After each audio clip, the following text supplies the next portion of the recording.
mission, I'ma get it. You know I be on the way. Yeah. You know I be on the way.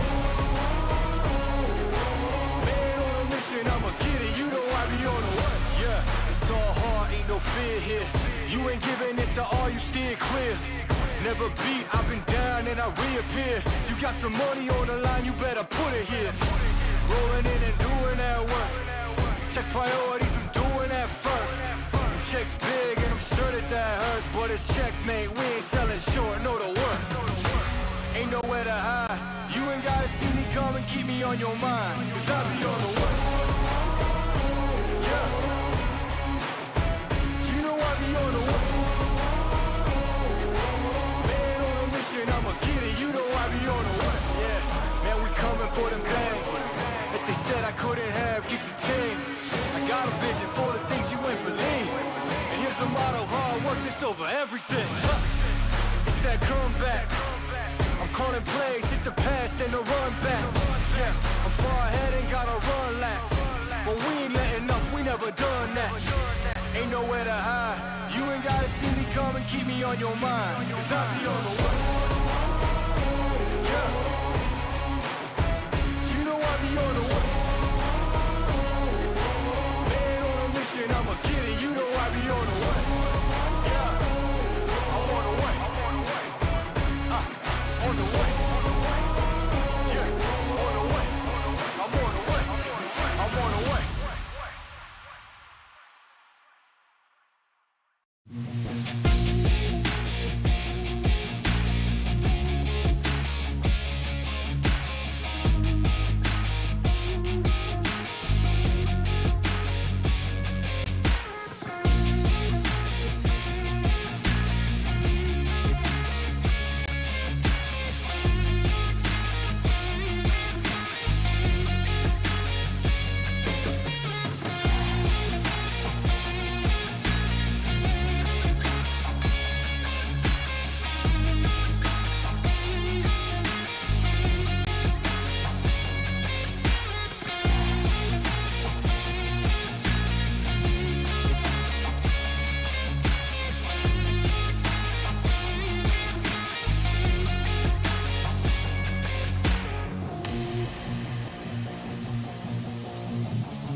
get it, you know I be on the way.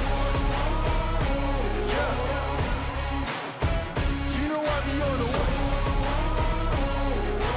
Man on a mission, I'ma get it, you know I be on the way. Yeah, it's all hard, ain't no fear here. You ain't giving this at all, you steer clear. Never beat, I've been down and I reappear. You got some money on the line, you better put it here. Rolling in and doing that work. Check priorities, I'm doing that first. Checks big and I'm sure that hurts, but it's checkmate, we ain't selling short, know the work. Ain't nowhere to hide, you ain't gotta see me come and keep me on your mind, cause I be on the way. Yeah. You know I be on the way. Man on a mission, I'ma get it, you know I be on the way. Yeah, man we coming for them bags that they said I couldn't have, get the team. I got a vision for the things you ain't believe. And here's the motto, hard work, this over everything. It's that comeback. I'm calling plays, hit the pass, then the run back. Yeah, I'm far ahead and gotta run laps. But we ain't letting up, we never done that. Ain't nowhere to hide. You ain't gotta see me come and keep me on your mind. Cause I be on the way. Yeah. You know I be on the way. I'ma get it, you know I be on the way. Yeah, I'm on the way. On the way. Yeah, on the way. I'm on the way. I'm on the way.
Ladies and gentlemen, are you ready for a symphony of skill, strategy, and pure adrenaline? Because the electrifying PMPL Europe Fall 2023 season is knocking at your screens. And before the battles ignite, let's unveil the top contenders wrestling for glory. Hold your breath for the undeniable rules of Europe, the Gladiators. Remember their awe-inspiring spectacle they put on during spring? After a slow start in the race, their meteoric rise sees the high-stakes showdown.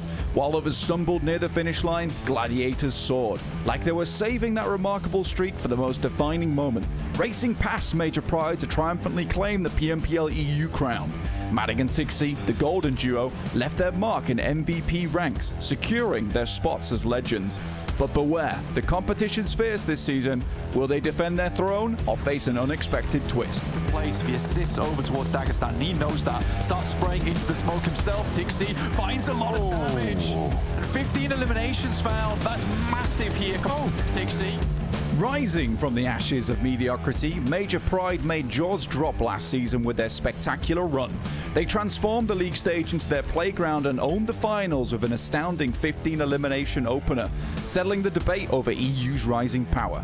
However, a heart-wrenching stumble at the finish line allowed Gladiators to snatch the spotlight.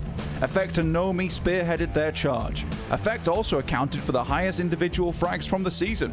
After such a close call last season for Major Pride, can this fall finally bring their champions break? Call in for the res either, and there's a first aid. That is so important for Monkey. A nade as well, being cooked. The blue zone pushes. Kapahala, he's betting it all on this nade. The cook is there. Will he get it in time? He does! And from underneath, it's Major Pride, lobbing in for 3 points. Here's the underdog story you've been waiting for. It's Nexus Gaming. From mid-placers to runners-up in the championship, they've stunned us all with their awe-inspiring transformation. Day 1, Match 6 of PMPL EU Championship, the lobby was silenced after these boys delivered an 18 elimination chicken dinner. This was their rallying cry that transpired into unwavering consistency for the rest of the championship. Doran led the charge with unmatched eliminations, a well-deserved MVP that would inspire talents on their relentless pursuit to pro-level glory. But will they carry their redemption arc to this fall and make it a full circle? But will it be in the correct location? Octavian just waiting for that peak. He's confident with his rifle skill. He's got practically nothing left here, Jackie. 5 bullets in the UMP, enough to finish off. Might try for the res, or at least look at a little bit more ammo. For the nades passed across as well, that's big. Just drops one down to cause him to push out to the side. It's going to continue to push in, the nade might explode. And that's it. Come on. Hold on to your seats as Fresh Blood and Seasoned Mastery unite under one banner, Titan Gaming. Old Boy, Africa's MVP, teams up with Icy, once the Western Europe disruptor from his days in Unicorns of Love. Add Robs from the French powerhouse Game Lord and Havlik from Excuse Me, and you have a cocktail of raw talent and experience. Can this fusion of excellence bring the thunder? Watch as they redefine the term Titans and leave Jaws on the floor. He's still there. He drops down and takes up the mantle from Matic. 3 teams remain. Effect pushes in, takes care of it, but Excuse Me now. 1 versus 3 against Effect. Move in up the top rope, but it's Excuse Me. Feel the ground tremble as the MADBULLS barge their way into fall season. Winners of the previous fall season, unyielding aggression and the champion's blood coursed through their veins. Zerich's record-breaking damage and MVP status are just the beginning. They're out for blood and aiming to make rivals tremble before their monstrous chicken dinners. Reflect is still there, should have broadside completely. He stands up, gives the position away, and there's the challenge. Zerich wins it out. What? Will your favorites conquer, or will newcomers steal the spotlight? Find out as the battleground ignites and heroes emerge in a saga that'll be etched into PMPL EU's lore forever.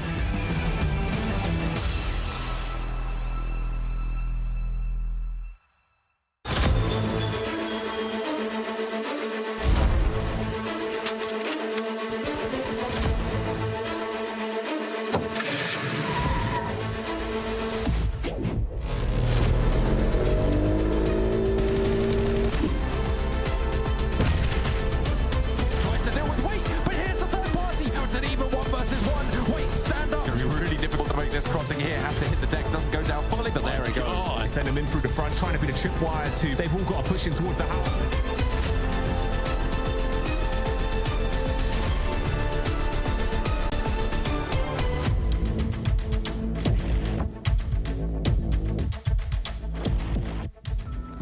We are back. I hope you did not miss us too much because day 1 of PMPL EU Fall 2023 is on the way. I'm Ginny, your host, joined on the desk by Max, who is incredibly excited to be here because he was actually singing right before he went live. So hi Max, lovely to see you again.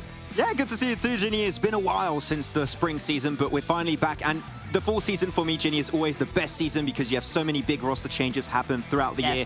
And this is where all the storylines reach their end, reach their absolute peak, because it's going to tell you if you're going to head into the championship and maybe into PMGC. So really excited for this season. Really excited indeed. And it's a jam-packed season full of action. If you're wondering how exactly it's going to be unfold, don't you worry. Blank sat down, did a little bit of an explainer, so let's check in with him.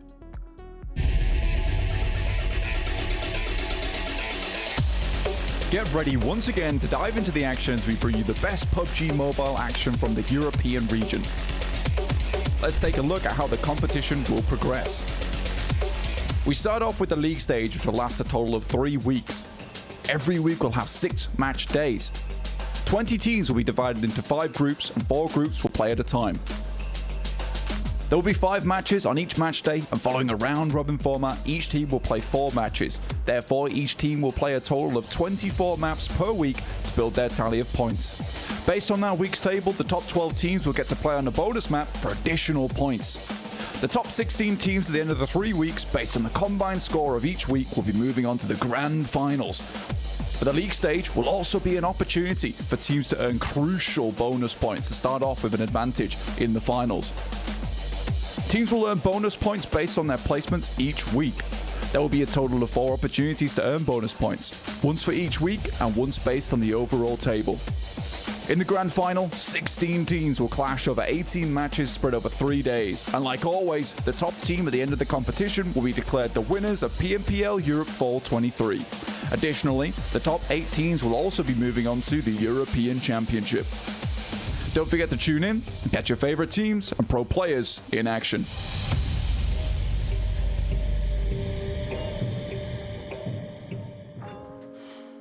Don't forget to tune in, Max. Don't, because we are live here today and we're going to be tuning in indeed because there is so much to cover. We're going to be going over the format and, you know, I'm going to have to do this to you, Max. I'm really sorry, but there is no longer VIKENDI for the top 12 teams. I'm so sorry. It's Livic now. How are you feeling? Why you got to start with violence right now? It's just a pre-show, and you got to bring me the bad news. But no, it's going to be Livic. It's fun, Livic. You know, a little bit of a different map that we don't typically see. I did enjoy some VIKENDI in the spring season, but it's Livic this time around, so it's not much you can do about it. You just got to be top 12 at the end of the phase, and you're going to have some extra points. And we've seen it in the past, right, Ginny? Those extra points can be pretty damn impactful. Absolutely, and it's really great to bring up points because that's going to be our next talking point. It's very similar to what we've seen, or if not identical, during the spring, where if you're first, you get 10 points, and one elimination equals 1 point. So it's still not too heavy emphasizing on those eliminations, but rather on how well you finish in the leaderboard when it comes to playing your games. And then, of course, Max, you also get the bonus points. And as you already touch upon this a little bit yourself, these have been so important for some of these teams. If you just look back on the spring season, right, Ginny, you're looking at Major Pride in particular. They had 76 out of the total maximum 80 points you can normally get. So they were only missing a mere 4 points. They really fell off. No, it was really good. They got 76 points out of 80. That was a massive lead. Unfortunately, Gladiators had a really good final, so they couldn't maintain that first position, but we saw it be so impactful in the past. So if you can top the tables every single phase and the overall leaderboards, of course, because that's important too, then you're going to be in a really good spot in the finals and to hopefully qualify for PMGC. So there's a lot on the line here. Yeah, there's a lot on the line in terms of qualifying, but also there is a prize of money on the line. $100,000, $11,000 for that first place. And as usual, the MVP gets to share the money. League stage person 20th place gets a little. And also there's going to be the Livic rewards. Last time this was the VIKENDI, but now it's Livic. So again, it's really important to get those points because at the end of the day, you do transfer those to cash, literally. Yeah. I want to see one of the prizes. I haven't seen the prizes. I want one to be to eliminate someone to roll them over with the monster truck. If that would be a cool one. I don't know if it's been done though, so I would recommend it. I would actually pay to watch that, but we said it already, it's going to be jam-packed with action this season, and that's because we're starting today and we have 3 play days this week, 3 play days next week, a little bit of a break to touch some grass and get it all back together, and then we're back with 6 play days in the second week of September for phase 2, followed by 3 play days back to back for the 3 weeks after that. Now, Max, I don't know about you, but I hecking love the way this calendar is looking. It's really amazing because having 3 play days, then 4 break days, if you have a really tough start in this first phase, for example, which we've seen that happen with a few really good teams in spring season, you can make some really big changes. And you also have some unofficial scrims happening during those like off days, which is also interesting for these teams to try their strategies and see if they work out. And during that break week, we're going to have an update, which is typically when we have break weeks is when we have a pretty big update. And there's going to be a few changes happening in that patch. So we'll talk about it when we get to that week, but I think it could change the meta a little bit. Yeah, the metas maybe changed a little bit, but also teams, familiar and new ones, have joined us amongst the ranks of PMPL EU Fall 2023. I mean, the one really standing out to me is VULGAR boys, just because they have the absolute cutest logo. I don't know if that counts. I don't know if that's the reason. But SBG also changing theirs. Max, talk to us about these new additions, these changes in terms of the teams that have joined us and what we can expect from them. Well, look, you got the big 3, right, is what I like to call them, Ginny. You got the big 3. It's Gladiators, Major Pride, and MADBULLS. So they're the 3 teams you expect to top the tables. You expect them to do well every single phase, to go into the finals, win the finals possibly, and go into the championship. Okay, those teams, we expect great things from them. Though, we got some nice little roster changes happening throughout this season. But social media, Ginny, we're not going to talk about the teams. Follow us right now. follow us on social media. No, but indeed, social media is just to make sure that you guys can stay up to date with what's going on in terms of the roster, in terms of how teams are performing. You can support your favorite team by engaging with the posts in general. Just look at that, okay? Unicorns of Love, NEXUS, Gaming Gladiators. It does highlight what teams you guys are looking forward to play, and, you know, we love supportive fans. And sometimes, you know, maybe Max throws in a kind of funny post-ish. Maybe. If you're lucky, if I'm in the mood, I might do a little. He's feeling it. Yes, if I'm feeling it. You know what, Ginny? And Ginny, if you're nice to me, I won't meme you too hard on the socials. You'll be safe. I like that. I like that. Just don't Photoshop like a mustache or something. But let's start off with the PMGC points. Oh no, what did I do?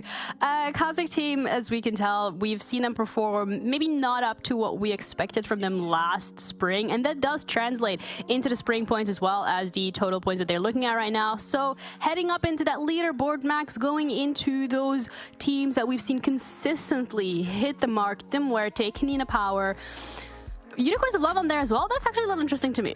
Yeah, actually, while you're talking about KASIK team, I also wanted to highlight a point real quick, is that SkillsS has been added to the team. He was a previous player for MADBULLS. He was also a player for MUERTE a long time ago. Excuse me, as of recently, it didn't quite work out. But yeah, SkillsS is back in competitive for the side of KASIK team. I expect them to do so much better.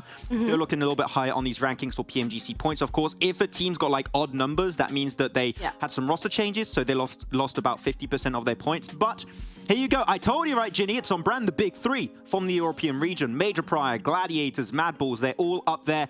It's going to be tough to close that gap with Major Pride because they got almost a 100-point lead. But the thing is, it is a long tournament, right? These PMPLs are more than a month long, so you definitely have that opportunity if Major Pride start to not perform as expected to close that gap and overtake, and we know that that's going to be the objective for MADBULLS and Gladiators throughout these next 3 phases and the finals, of course. Yeah, and it's also really important to notice that the fact that because it's a longer season, if something isn't working for a team, you have a chance to go back, figure it out, and try and implement changes, see what's working, what's going to be doing well. And the schedule for today is quite kind of like a highlight in terms of what we're going to be looking at for the rest of this tournament.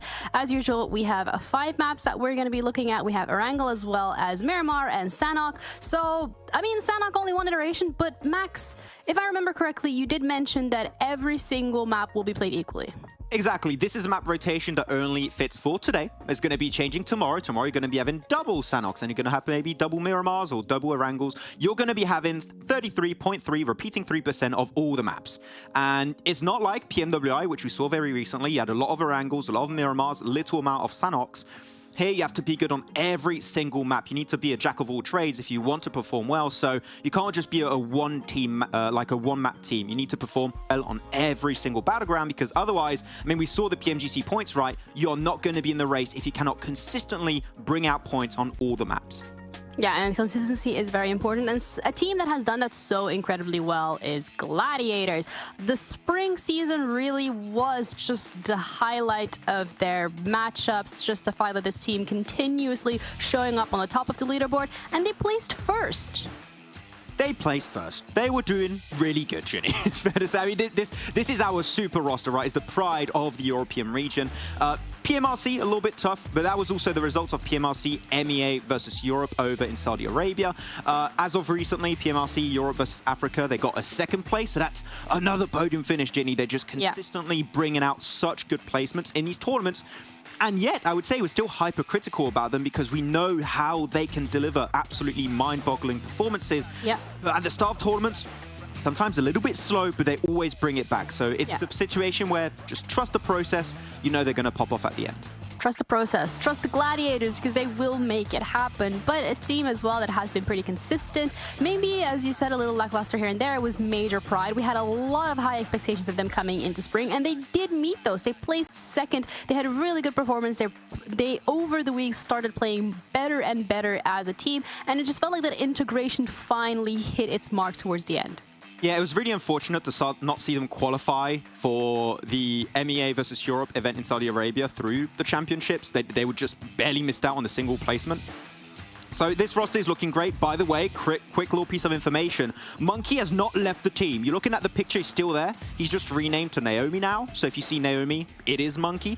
And Black White is an amazing addition for the team because he's been an absolutely amazing fragger in Europe as for like so long now, and him being added to the team is so interesting because I think Dino is a good player, but I do think a team of Nomi, well, Monkey, now Naomi, Effect, and Black White is just so damn aggressive when it comes to like breaches and late game situations. So Major Pride, this might be the roster they needed to start so much better than in the spring season, and if they do so, maintain that lead for the PMGC points. Yeah, they're looking scary indeed, but another team that has joined our ranks that is also looking scary is Titan. Familiar face when we're looking at Rob specifically, but Max, what can we expect from this roster? What can we expect them to bring to the competition?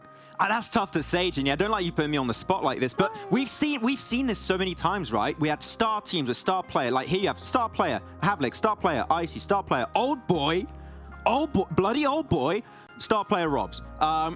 This looks great on paper, but it's always down to the same question. Does it work in practice? And from what we saw in the recent PMRC Europe versus Africa, which I think is a way easier lobby than what you have here in Europe. Okay. They had a rough time. They really had such a rough time reaching those late games. They kept getting gate-kept. Of course, they were maybe using it as somewhat glorified scrims for this tournament, so you can't really use those results of what exactly is going to transpire in this event.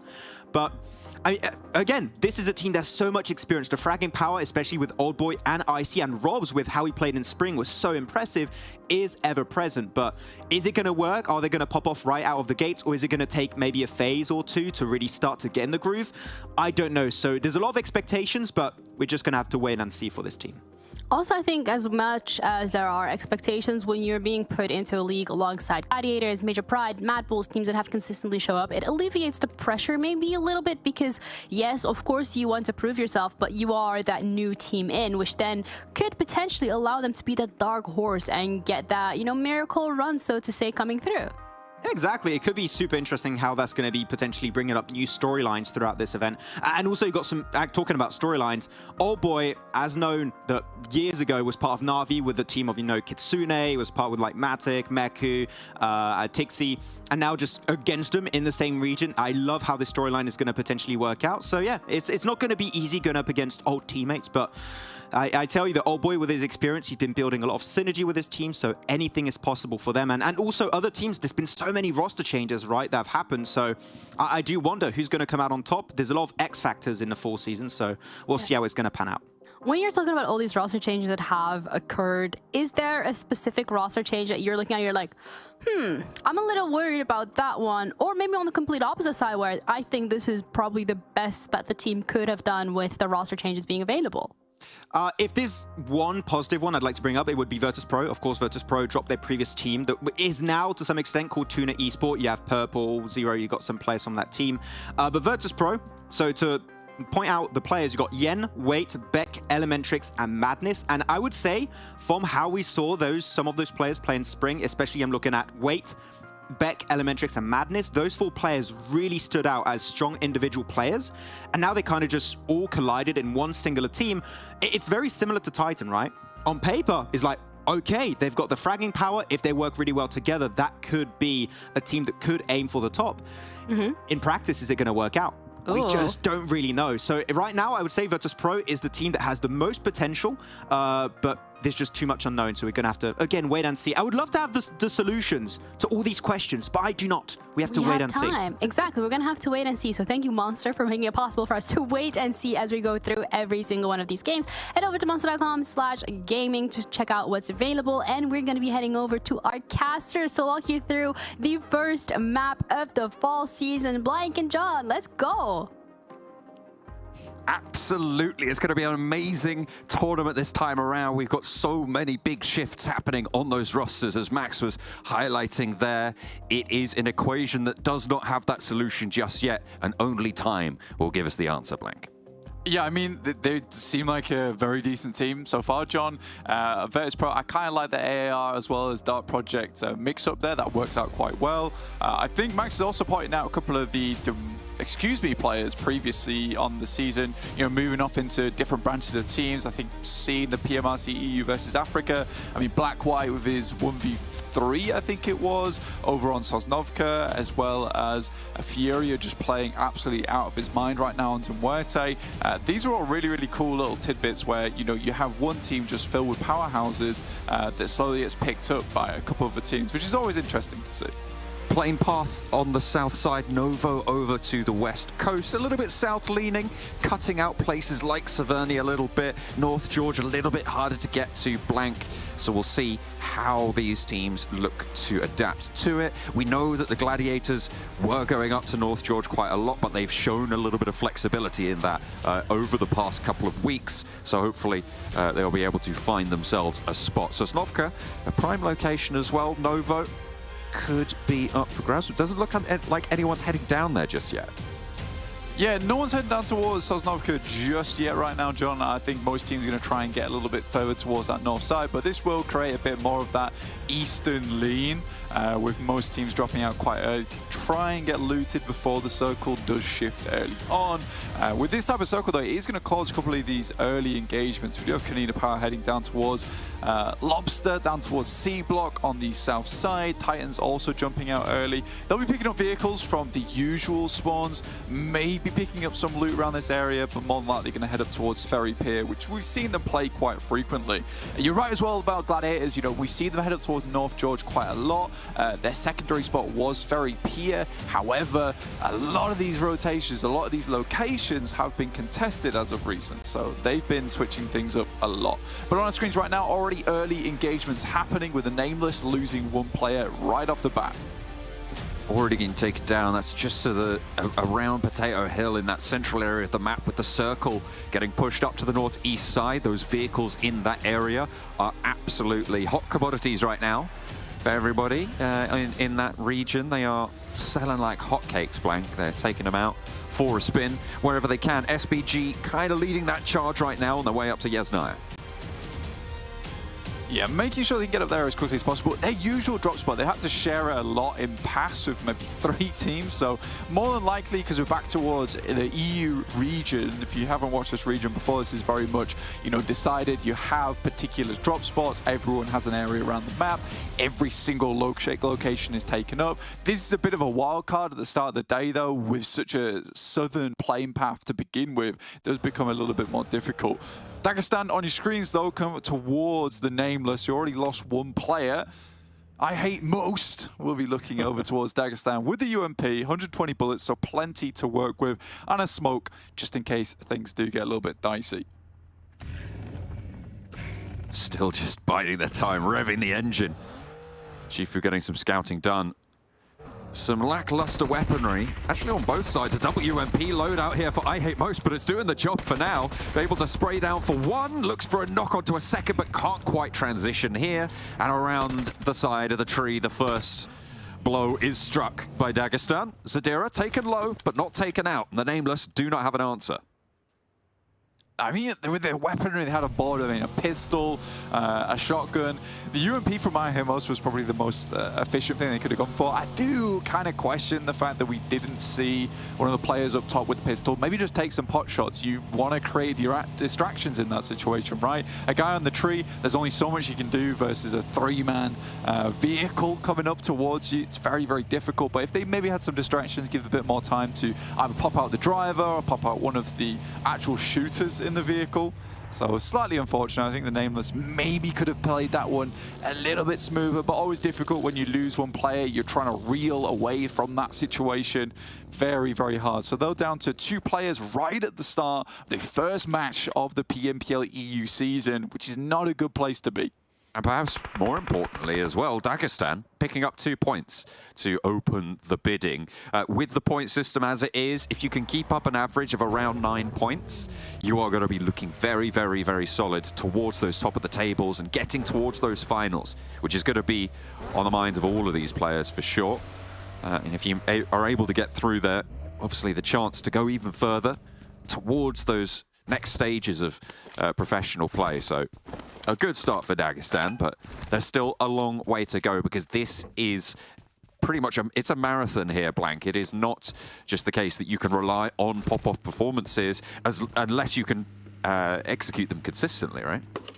Yeah, I mean, first game of the day, very difficult to comment on any of that type of thing in terms of stats. We haven't really seen a lot of these teams duke it out as of yet.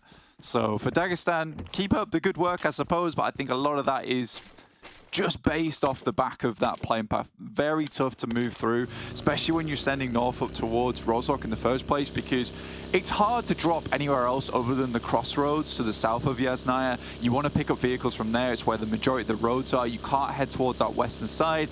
Ending up on the top of Tet Hill, there's really not much loot in that location for you. So there's always going to be engagements happening like that. So I think in future, the Nameless is more than likely going to try and figure a different route out. That might be past Ruins, past Box Compound. If they're heading towards Severny right now, that might be an option for them in future. The best thing that this does enable, though, is that school, apartments, Rozhok is all absolutely free for the taking for Dagestan. So a huge amount of info just in terms of maybe Rozhok Hill being taken up, or even just, you know, playing around school side. I mean, it's a very dangerous location, but if you can pick up apartments and school early, there's tons of high ground that you can work with in that area.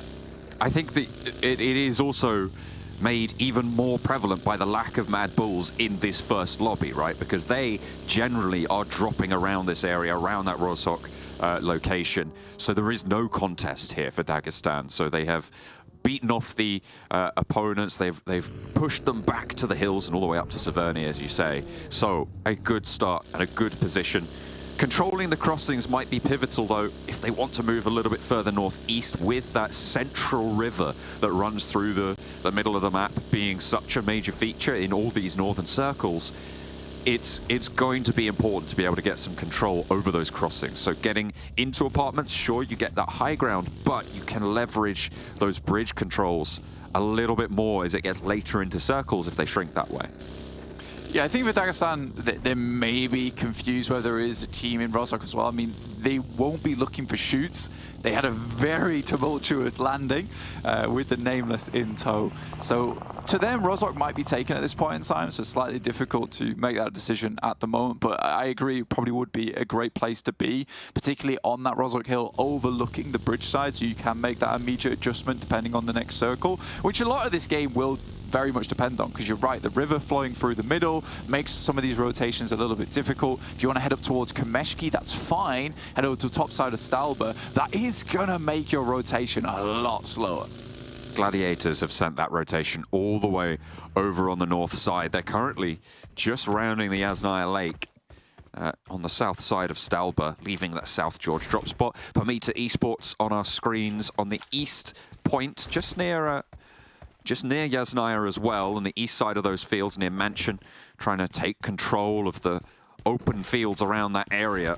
A major rotational spot for the East Coast team, so you might see teams like the MUERTE, KONINA Power even, who are still on that military base, moving through this area of ground, and they'll be threatened by that presence.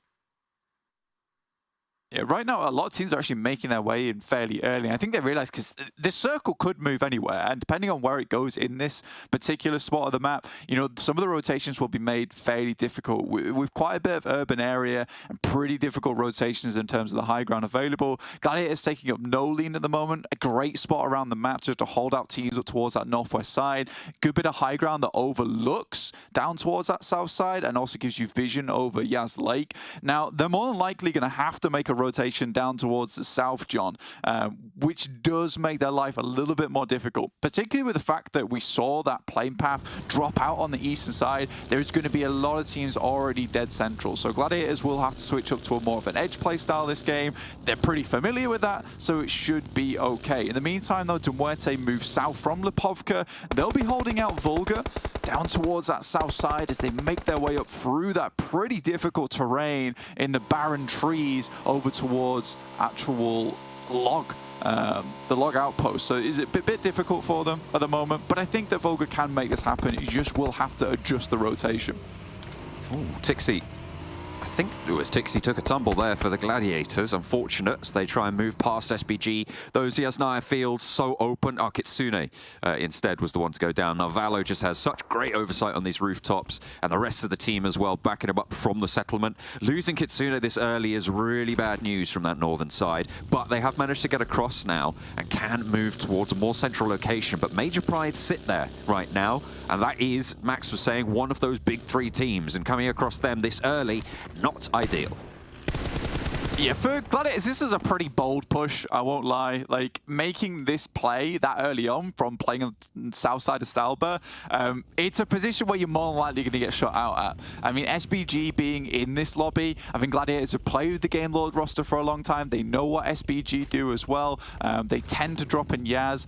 Having that oversight while still being in the circle over the fielded region, it's one of those risky moves that you take, and you're assuming that, look, we can try go as fast as possible. We have 4 vehicles in tow. Potentially, we can get all the way across the field without being shot out, and we get a central spot in the circle. It's a gamble, right? The gamble didn't pay off in this instance. They lose a player, but they do have a fairly central spot. So in terms of grabbing placement points this game, there's certainly potential here for Gladiators, where they control a really nice part of the field. The fact they got ahead of SBG means that now SBG, who have to move at some point, will have to move through the field as well. And I think 3 versus 4, taking shots at a team passing through field, that is very doable. In the meantime, though, Major Pride, let's talk about them, because, yeah, great central spot from them early on, John. This is something they've been doing a lot. Their rotations have been very, very clean.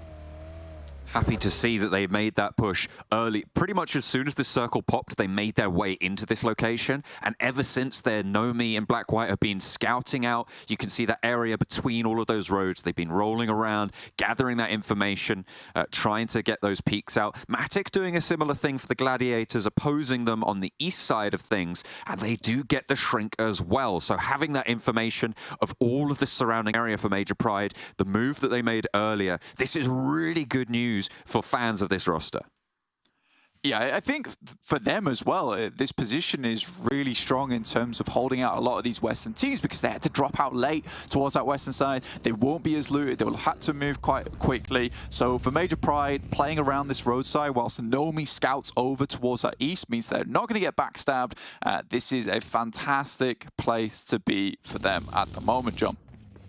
Happy to see it. KONINA Power on the south side have started to move in. They were slow to leave the island, but here they are now playing on that edge.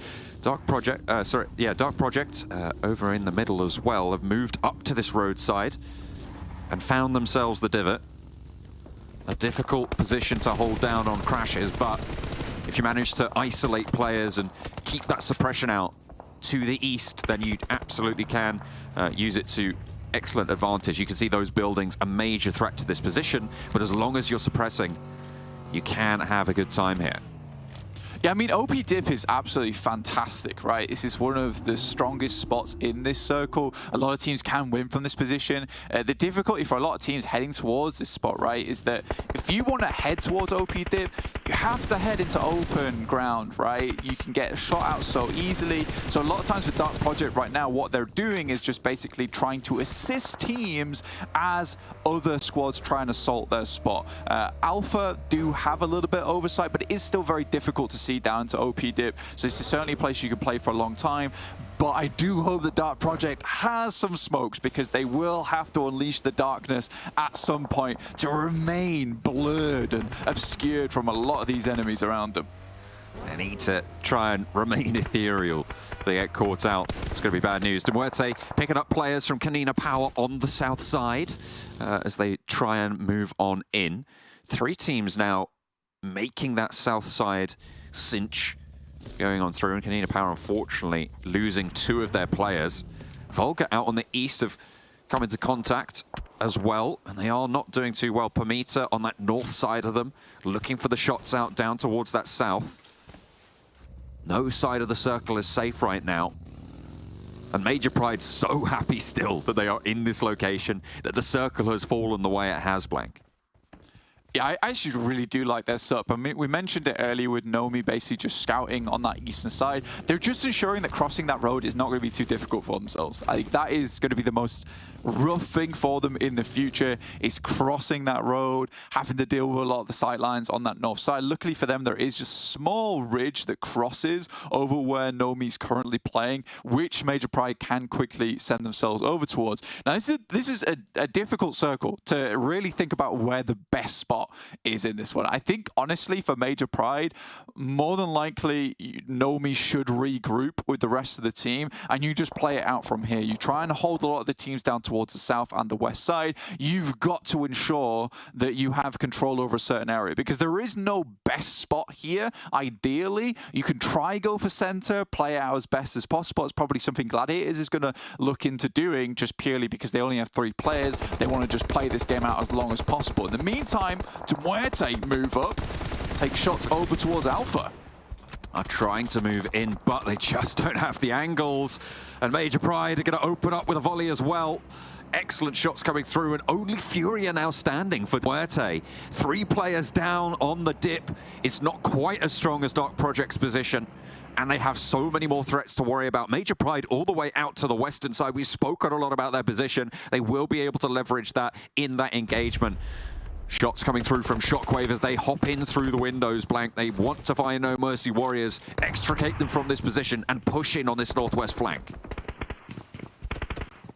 No Mercy Warriors moving up. Marlow, nade in hand, sends it over towards that top side, gets a good connection as well onto Kaz. In the meantime, Gladiators actually take a shot over towards Nomi. That's really bad news. I said that he should have regrouped with the team earlier on. Now that he's down, that should drop Major Pride down to a 3-man team. Very unfortunate. That nade in through the window from Wastik. Really well placed, forces Shockwave to stay in that main building. The oversight from the top of the hill for No Mercy Warriors. They've drawn Shockwave potentially into a trap, but can they get back on their feet? All 4 players are still alive, and Terminus is on the outside flank here. Needs to be suppressed from the top of the hill. Can they get those shots in? The rock not quite being leveraged perfectly there, but Terminus is going to be backed off the angle nonetheless. Marlow low. Bursts another nade high and gets that heal off as well. Wastik keeping these players guessing as Terminus gets shut down. Finally landing that shot. Now 2 players stand on the inside, and Wastik wants to breach.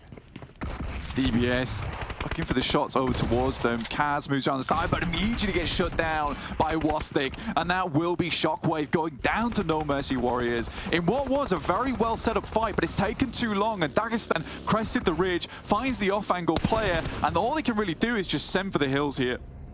It's right on the edge of the circle. They were hoping that they'd be able to move straight on in, but you're right, Dagestan have great oversight on the northern edge. The vehicle rotating around, Shifu just getting those angles in. In the meantime, Nomi for Major Pride did get knocked and has just been flushed by the Gladiators, who have moved central. So 3 players on the Major Pride roster alive right now. Same story for Gladiators. No one really getting through unscathed here, Blank.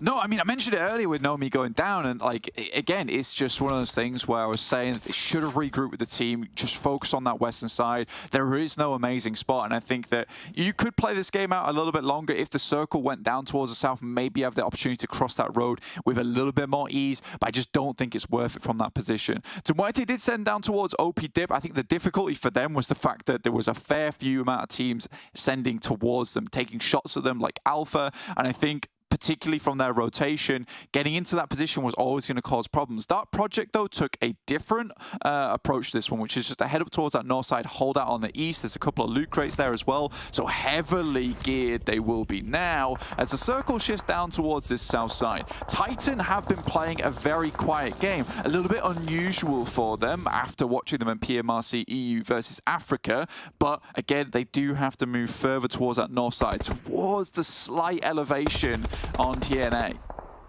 KONINA Power having a tough time of it as well. In a similar area of Haze, spotted Old Boy and Robs volleying together.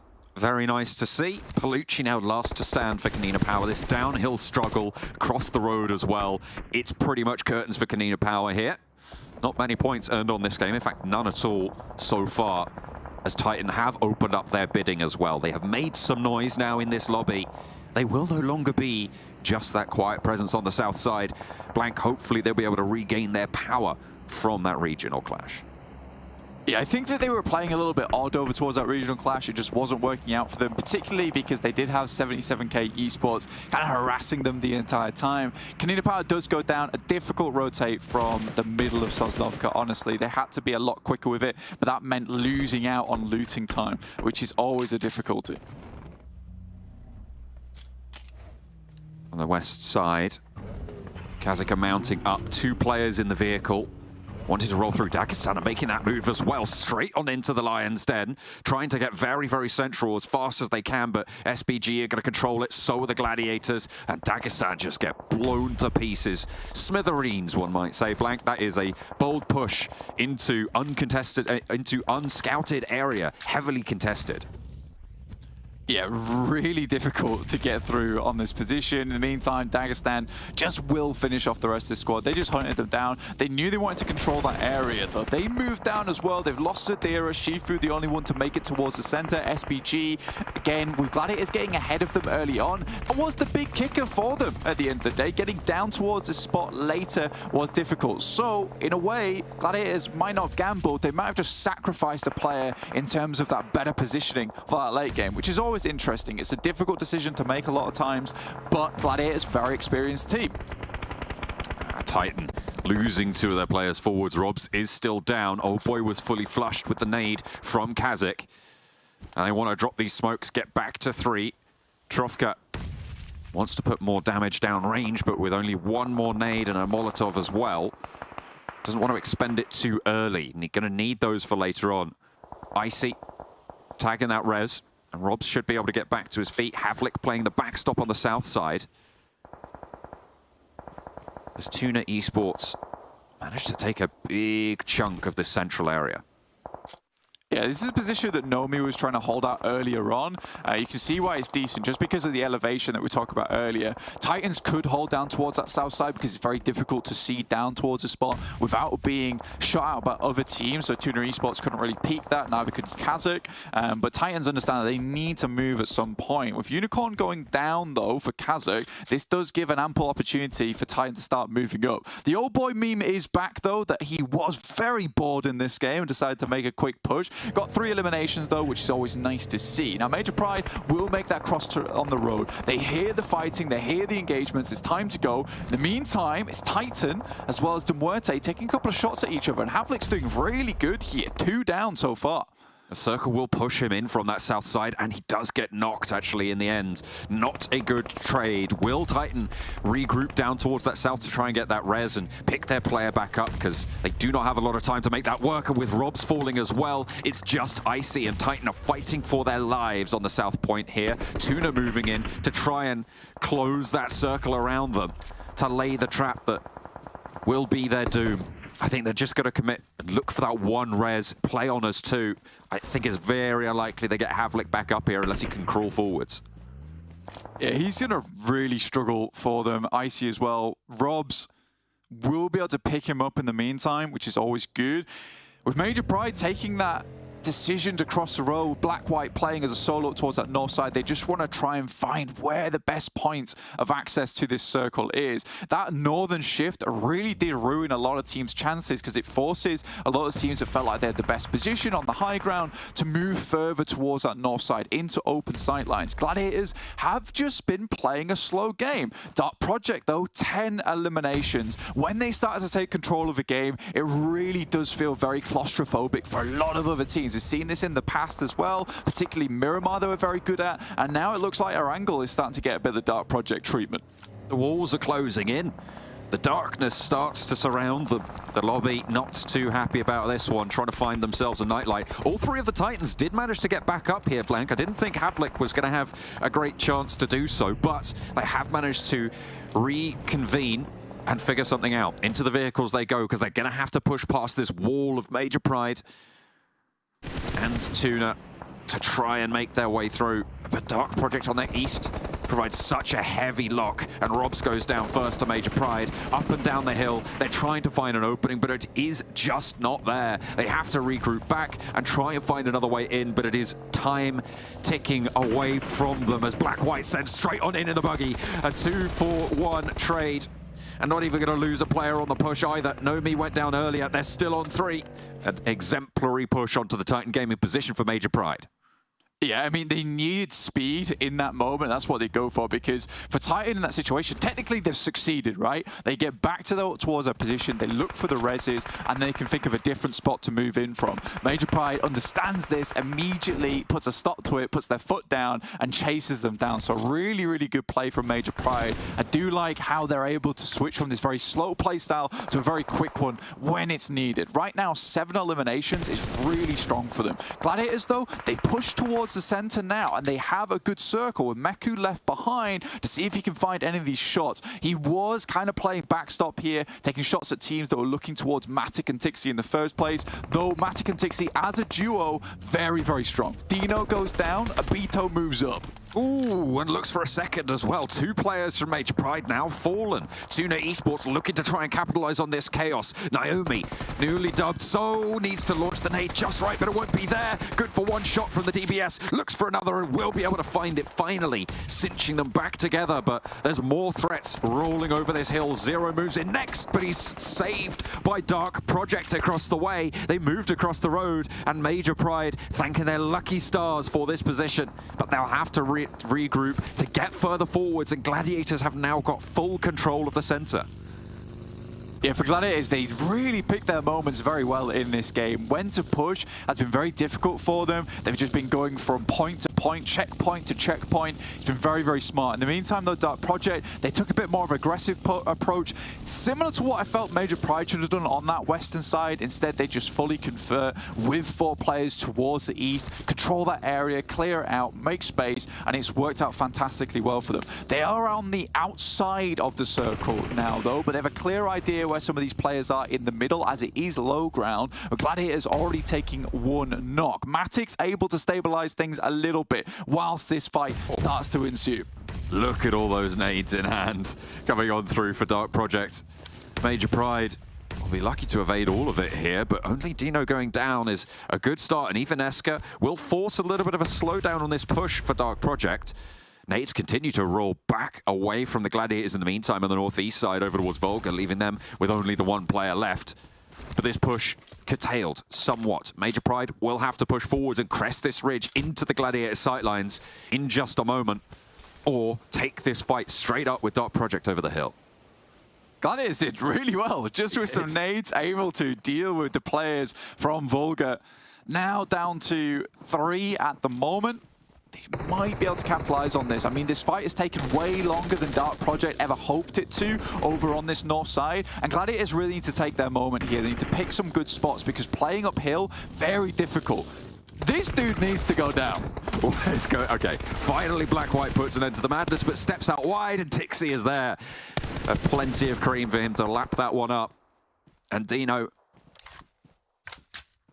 now just cowering behind the smoke, wants this res desperately, but with the gaps in the smoke, really not possible to go for that cross. A lovely nade over the top, actually finds even Eska and a second as well. 2 players from Dark Project losing a lot here, and the Gladiators have started to make their presence known. I mean, it was felt from the center, but now they're moving up, and they are wasting no time in taking control of this hillside. Even Eska being down, they want to flush this one out. There's an off angle you can see just on the left side for Matic. He needs to be careful, but spots the player crawling. No answer either. Steps out wide, goes for the spray, but Matic is far too on the ball. Got out way too early this morning.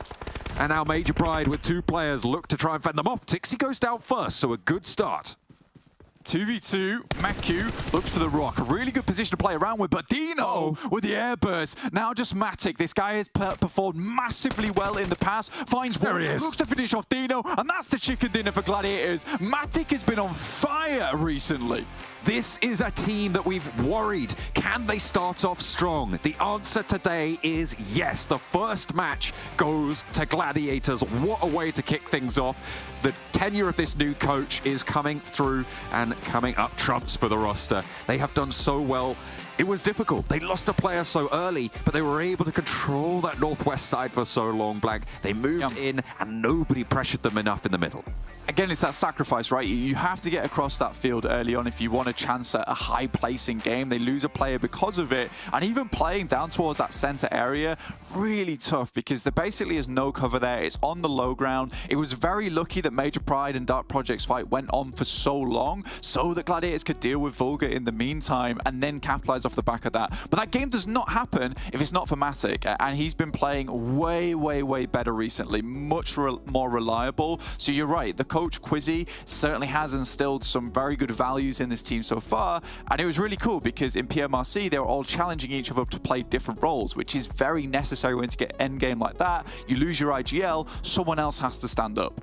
Absolutely beautiful stuff coming through from Gladiators, from Dark Project as well, and Major Pride, all playing very solid games.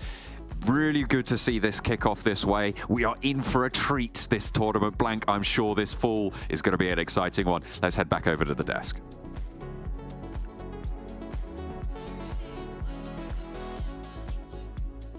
There was something that you asked earlier today, and that was, can they start off hot? Well, it looks like there you go. You got your answer. They started off hot indeed. You can't have a better start, really. You No, get yourself a chicken dinner, you get a ton of eliminations. I would say if there's anything for Gladiators, they were a little bit lucky that their building was barely inside the circle for as long as it actually was. That is very lucky on their side. But they were like, we don't have to move, so we're just going to wait for all the teams to start fighting, getting involved in their own engagements. And when that happens, when we reach that breaking point, Ginny, we're going to fully send in the circle and take full control in the split second that we go for that move. And that's exactly what they did. So Gladiators, you give them an inch, they're going to take a mile. And even losing Kitsune in the early rotation, it's the IGL, so he's still constantly feeding that information to the team, telling them what to do. You can just fully focus on the IGLing role. So yeah, Gladiators, we know this team is strong, and Major Pride too. So two of the big three teams that I mentioned earlier are popping off on the first game, so they're out to get it. They're out to get it indeed. And something as well that you specifically though touch upon was the fact that Dagestan was in such a good position early on in that Southwest, and then unfortunately for them, the circle didn't really go their way either. Yeah, it's a tough transition to leave from that northern west high ground, actually just northwest of where Gladiators were in that one building. It was a really good game plan from Dagestan because they saw that fight happening between I think it was Most Wanted. There was also a fight happening with Shockwave, so they just third-party that and clear all the team. But look at that, and I really have to echo what Blank was saying towards the end of that game. Matic has just leveled up, it seems, since PMWI session. It seemed like he was a little bit inconsistent doing his off angles, doing the Matic Classic, as we like to call it. But now he's just so much more reliable, really, as Blank mentioned, and he's just able to pop off so much more consistently and getting 8 elims, while Tixi, which is a renowned fragger, gets 2 and Meku gets 1, and losing Kitsune early game 2.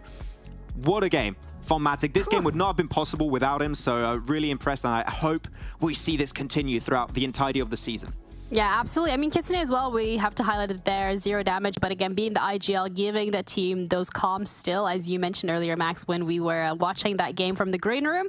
But when we're looking at both of these teams and the damage that they've done, Gladiators is just in a different league. Yes, 1 less elimination, but still, you have 11 elimination points, you have the first place finish points, and you have a ton of damage. What more can you ask for your first game back? Not much, you know, that is pretty much peak of what you could expect from Gladiators. Though for Dark Project, I'm not going to lie, Ginny. This is one of the teams that I saw them lose some of their top players. I mean, especially losing Weight, that was a really big loss for the team. I was like, I don't expect much from Dark Project. But instantly on like phase 2, fully send it into OP Dip, then they go a little bit north of OP Dip. They fully clear teams across the roadside, playing that ridge so perfectly. Then eliminate MUERTE, get all the loot they need to transition onto TUNA into the circle. There were so many steps that it's really hard to really highlight on a desk like this. I would have to do like a map breakdown pretty much. But every step made so much sense and was executed so well. Sure, they don't get themselves extremely far in the game, but they get so many eliminations, and the team synergy really seems present with players that I would say, Ginny, I have never seen really play before in a PMPL. And already making a bang like this on the first game, I'm telling you, this team could be a big surprise for the entirety of the season. Yeah, it does bring the question, though, whether it's going to be a flash in the pan, that first game, that adrenaline pumping, running, you're very much honed in, zoned in, focused on getting that win, or whether this is something that they are consistently able to bring through the rest of their games. Because at the end of the day, even during spring 2023 from this year, consistency was really something that some of these teams struggled with. So if they're able to get that down after the performance that we've seen from them today, I absolutely agree. It's a scary one, and we got to keep our eyes on for them. Yeah, I was not even listening, Ginny. I was just looking at that great replay, how good it was from Matic. It really impressed it. But the control they take is just so hard. Though Major Pride, I think they got a little bit too confident at some point, fully sending it outside the circle south. That they allowed TUNA Esports to kind of like surround them afterwards in the circle. So that was a bit maybe of an overstep, but they still get themselves a really strong game of second place with a ton of limbs. But it doesn't even get close to Matic with a great conversion rate, 890 damage for 8 limbs. Whew. He was on fire. Though Shifu, hey Ginny, we like our boy Shifu. We do, yeah. Oh, Shifu. Yeah. Popping off. Got 3 limbs from those nades as well, so that's something to keep in mind. But when we're looking at the damage in terms of dealt on the map, Major Pride actually the ones on top, followed by Gladiators. So yes, Gladiators get 11 limbs, but it's Major Pride who have just been out there doing so much damage.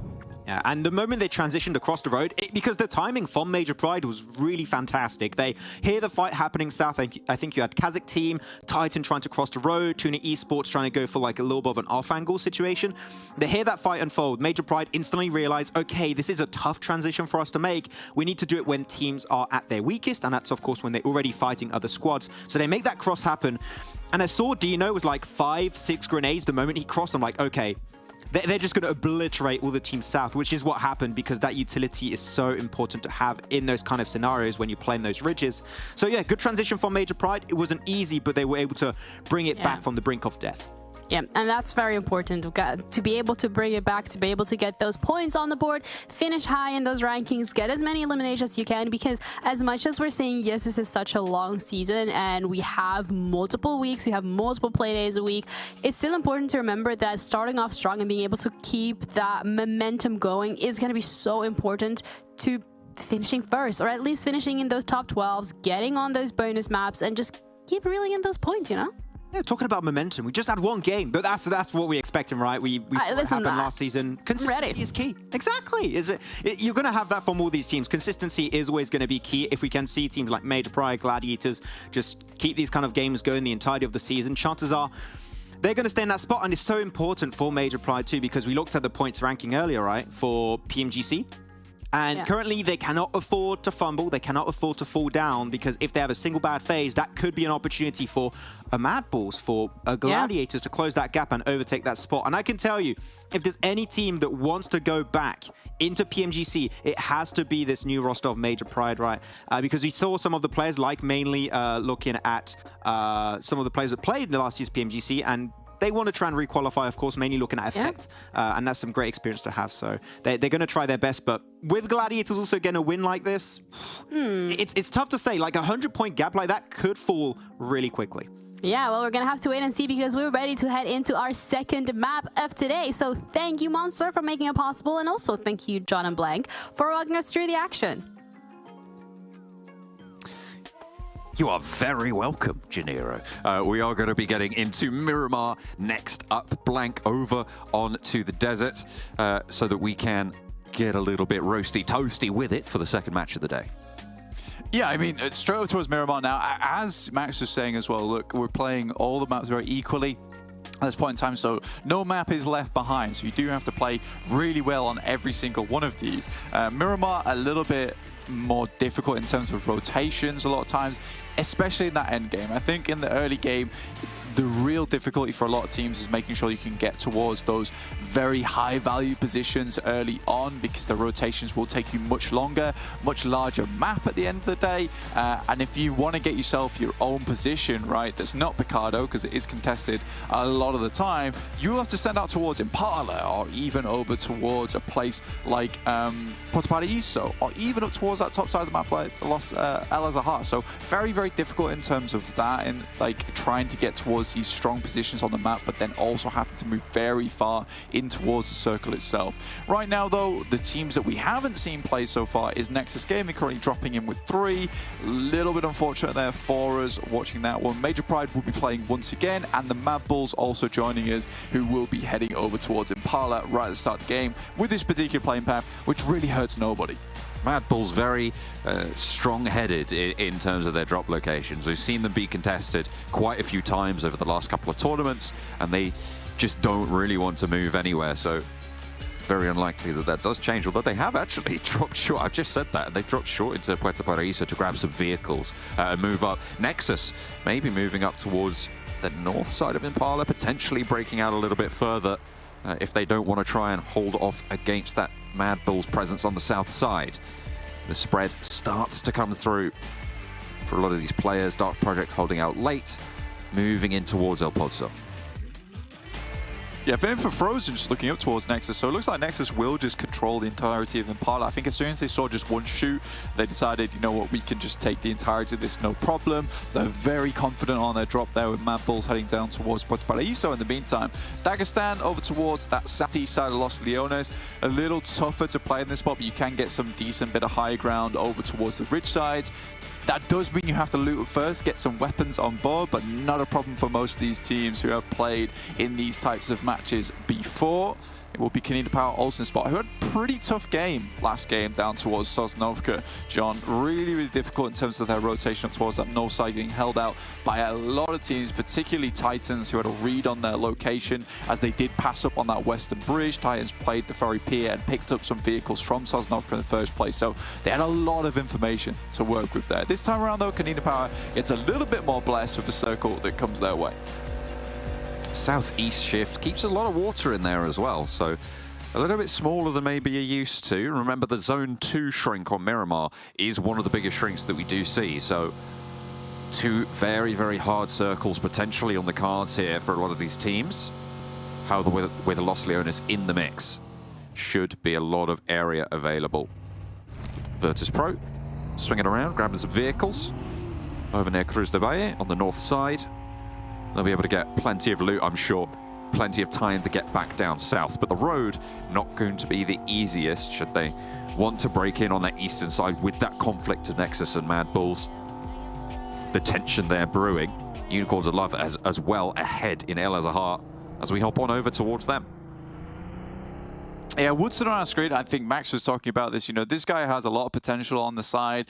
He's been a pretty big mainstay in PUBG Mobile for a long time. Pretty strong player. I'm personally reminded of him playing a lot of off angles, and I think that the reason a lot of that was happening for him in the first place was just purely off the back of him having to carry his team a lot of times, which meant he had to take these odd little positions around the map to get some of these eliminations. Now playing with Rolkis, another well-seasoned player. Maybe they can play off the back of one another. Again, I will wait and see. Unicorns of Love, as always. Alpha team up towards that north side. Used to be the Sly guys. They have changed the name. Very sad for me. No longer Sly. More Alpha, more strong, more big. Yeah, they've gained confidence just a little bit, maybe. We'll see if they're able to live up to the name, though. Need to make sure that you aren't over-promising to your fan bases. Dark Project, they were heavy on the frags last game, playing on that southeast side.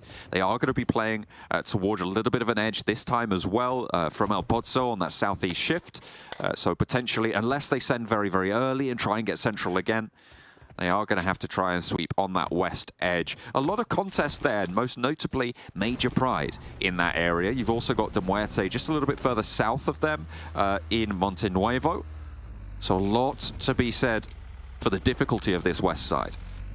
MUERTE in the past have been a very good team, at least in PMRC EU versus Africa, at holding out teams on Miramar.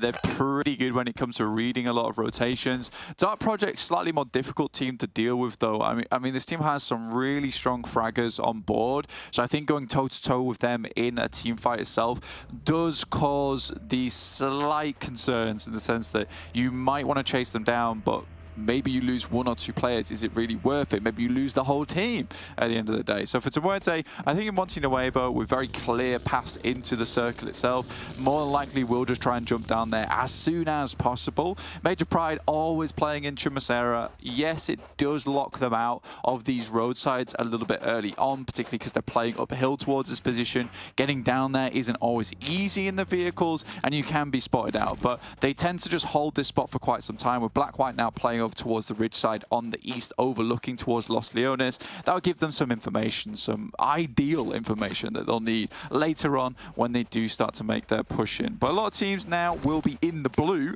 already. We've got TUNA up towards Campo Militar, as well as Torre Armada, and Noshi over towards water treatment, so a big split on that side, as well as TNL over towards that northwest, still looking to move in towards the circle itself. Yeah, that is a late push for the Nameless. You can see they are just deciding what to do. Not even a vehicle right now for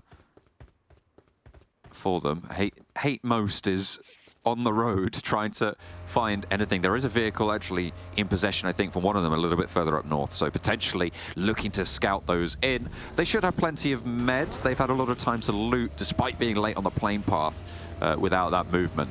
MUERTE, they are making that move along the road from Monte Nuevo towards Los Leones, and actually very close to Major Pride. They will be able to hear each other now with the vehicles over the hills.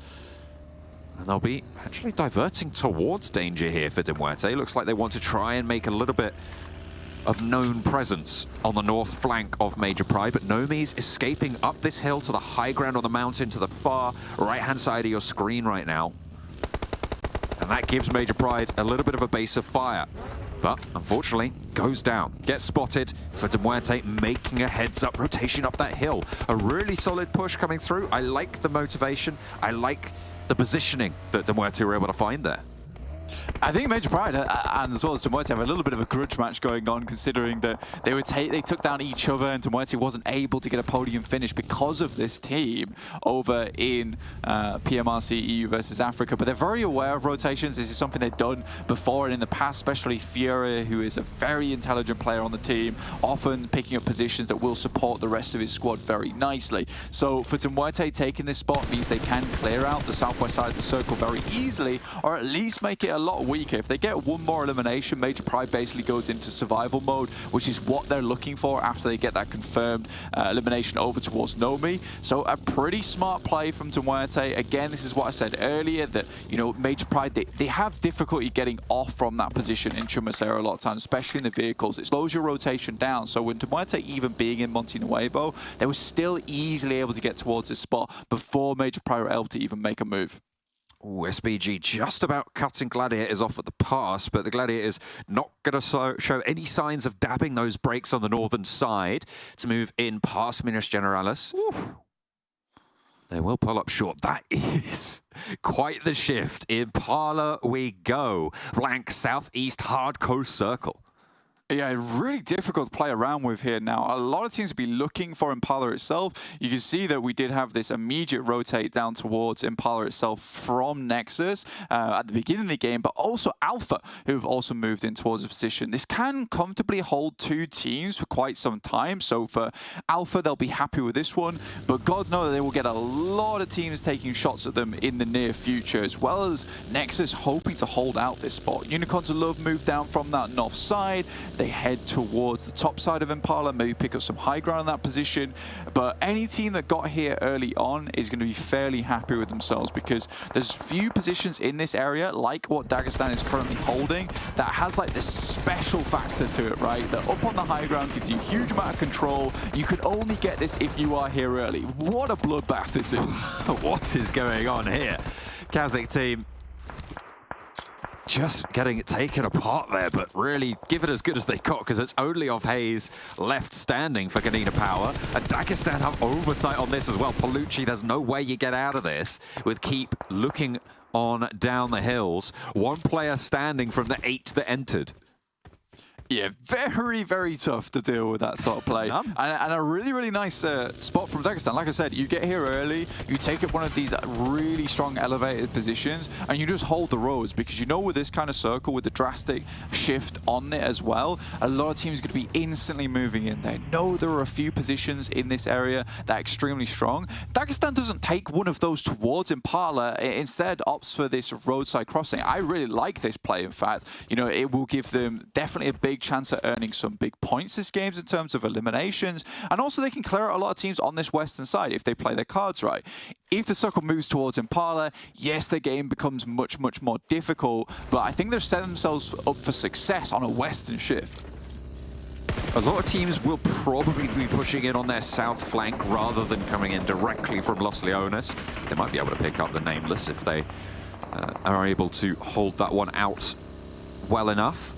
Dark Project hitting the deck on the roadside.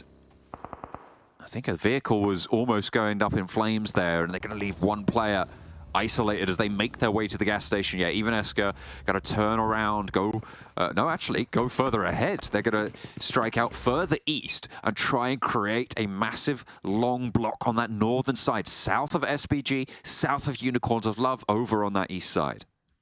Yeah, even Esker goes for the really big scout here. Wow. I think he has to do it, right? Because for Dark Project, they realize this is not a position they'll likely stay in. So Dark Project do send out Ivan Esker, try and get some information down towards that south side. They get information on MADBULLS, who are currently holding a 2-2 split, which is pretty cool, actually. They're going to try and hold out over towards that north and south side for any team trying to get towards the backside. This is always the difficulty of playing this position if you're MADBULLS. If you play as a 4-man towards that south edge, towards that shack as well as the longhouse, very difficult to hold out the teams on the north who can easily third party. So MADBULLS opts to go for the informational play. They send Ivan Esker back, and to be honest with you, a lot of other teams are now just happy in their position. So MADBULLS now can comfortably send down towards that south side and hopefully hold out to MUERTE before they get in position to take this engagement. Narvalo able to pick up a point there for SBG. Add that one to the tally, chalk it up, but on the north side, a difficult route in. We talked about that Dark Project position on the north side with the scouting getting regrouped here, but Dark Project going to roll up on Kapahala now for Nexus. 3 players dropped in for the roster. An unfortunate start, but already a lot of damage dealt to Dark Project, and a perfect nade. Here's those footsteps, knows exactly what's up. This is a seasoned professional blank on the nade pin, and he is not going to let this one go. 3 players surrounding him now. Forced, wants to try and look for this res. Drops these smokes, covering from the hillside. 2 players on the inside for Nexus, but more nades continue to pour out. Even Esker wants the off angle. VIRTUS.PRO potential for a third party, but Kapahala steps out, gets another knock, and gets that flush as well. Beautiful hold from Kapahala, almost alone here. Looks for the flusher at the side. He has given them the hot step right now. Both feet on fire for Kapahala as he sends them packing. Dark Project don't know what hit him. Yeah, it gives him the old barrel blast. Now Nexus looks to move in. Octavian Redox try and take down Ivan Esker. There is a fair few teams around this location though. You've got VIRTUS.PRO in the back here looking to maybe get engaged on this one, get their hands stuck into it, maybe get themselves a couple of points and maybe even a really good spot within the circle. You know, because Nexus took down Impala nice and early. They've headed over towards these warehouses. In the meantime, Redox does get flush. Unicorns of Love even sent towards his position. So a lot of engagements. I think most teams on the northern side heard this fight happening and realized, you know what, we don't have anywhere to go. We have to third party this. We have to hopefully take position within the circle using this fight to our advantage. I mean, jumping off the back of that, the Gladiators, in fact, move south and trying to guard this fight out now, but they have taken 2 knocks. 1 res was already being enacted onto Tixi. Matic, not so lucky, will go down. Despite his good performance last match, will not be able to bring it back here. But they did play on with 3 before and were able to take it home. Can they get these reses? Can they regroup and fight out on this guard for all of these teams who have looked for this third party? Like circle shift's pretty reasonable shift as well. MADBULLS will be fairly happy with this one. I think they do have access to some of the best high ground in the game right now if they want to send there early on. really a little bit more difficult just because there's a lot of sightlines on that western side that will see those vehicles trying to ascend up the mountainside itself to get towards those really, really good bits in the circle. But I do think for MADBULLS right now, what's the choice? Do you either go behind towards the roadside to try and climb up, or do you use this big high ground to your advantage and try and just cut off teams on that south side whilst also cutting off sightlines from the west by heading behind it? Octavian and Kapahala. We've heard these names for so long, and Kapahala, really devastating. But unfortunately, there's just so many more threats now stepping up to them. You've got to imagine these smokes are going to run dry fairly soon. Dagestan on the west side, as we hop on over there, have Alpha to try and move around. The holdout on the west side is going to have to be left now, and they will be the ones butting up against that hold. Major Pride losing players to MUERTE on the south side. The grudge match continues. The chains on the cage not loosing one bit. Dagestan had that high ground spot that they did have to move. Like we said before, you know, that western side, they did set themselves up for success over there, but with the circle just constantly shifting towards the east, John, really tough for them. I think that I would say they've already done fairly well. Any team on the west right now is a little bit doomed, in my opinion. MUERTE might be able to sneak in towards that south edge. In the meantime, Gladiator is headed up towards the top of the mountainside. That was a really good timing on that push, though, purely because they hear a lot of the engagements opening over towards that western side with Alpha, maybe taking shots towards Dagestan. They pulled the trigger on this push. Now they have a good spot to play around with, at least towards that end game. It might not be a chicken dinner again, you never know, but this will, again, give them good placement points, which is what Gladiators are great at doing, which is just consistent points all the time. Alpha takes down one of the players from Major Pride. MUERTE has given them such a bad time this game. It's forced them to make many poor decisions. And they will be running straight into Alpha. SBG have a fight of their own in the meantime. The Nameless under threat right now, but Victor is down as SnowX wants to reposition. The nade goes well long there, but another one to follow it up as SnowX goes down next. And SBG, unfortunate for them, losing 2 players to Nox here. And Narvalo, nowhere close, nowhere to be seen.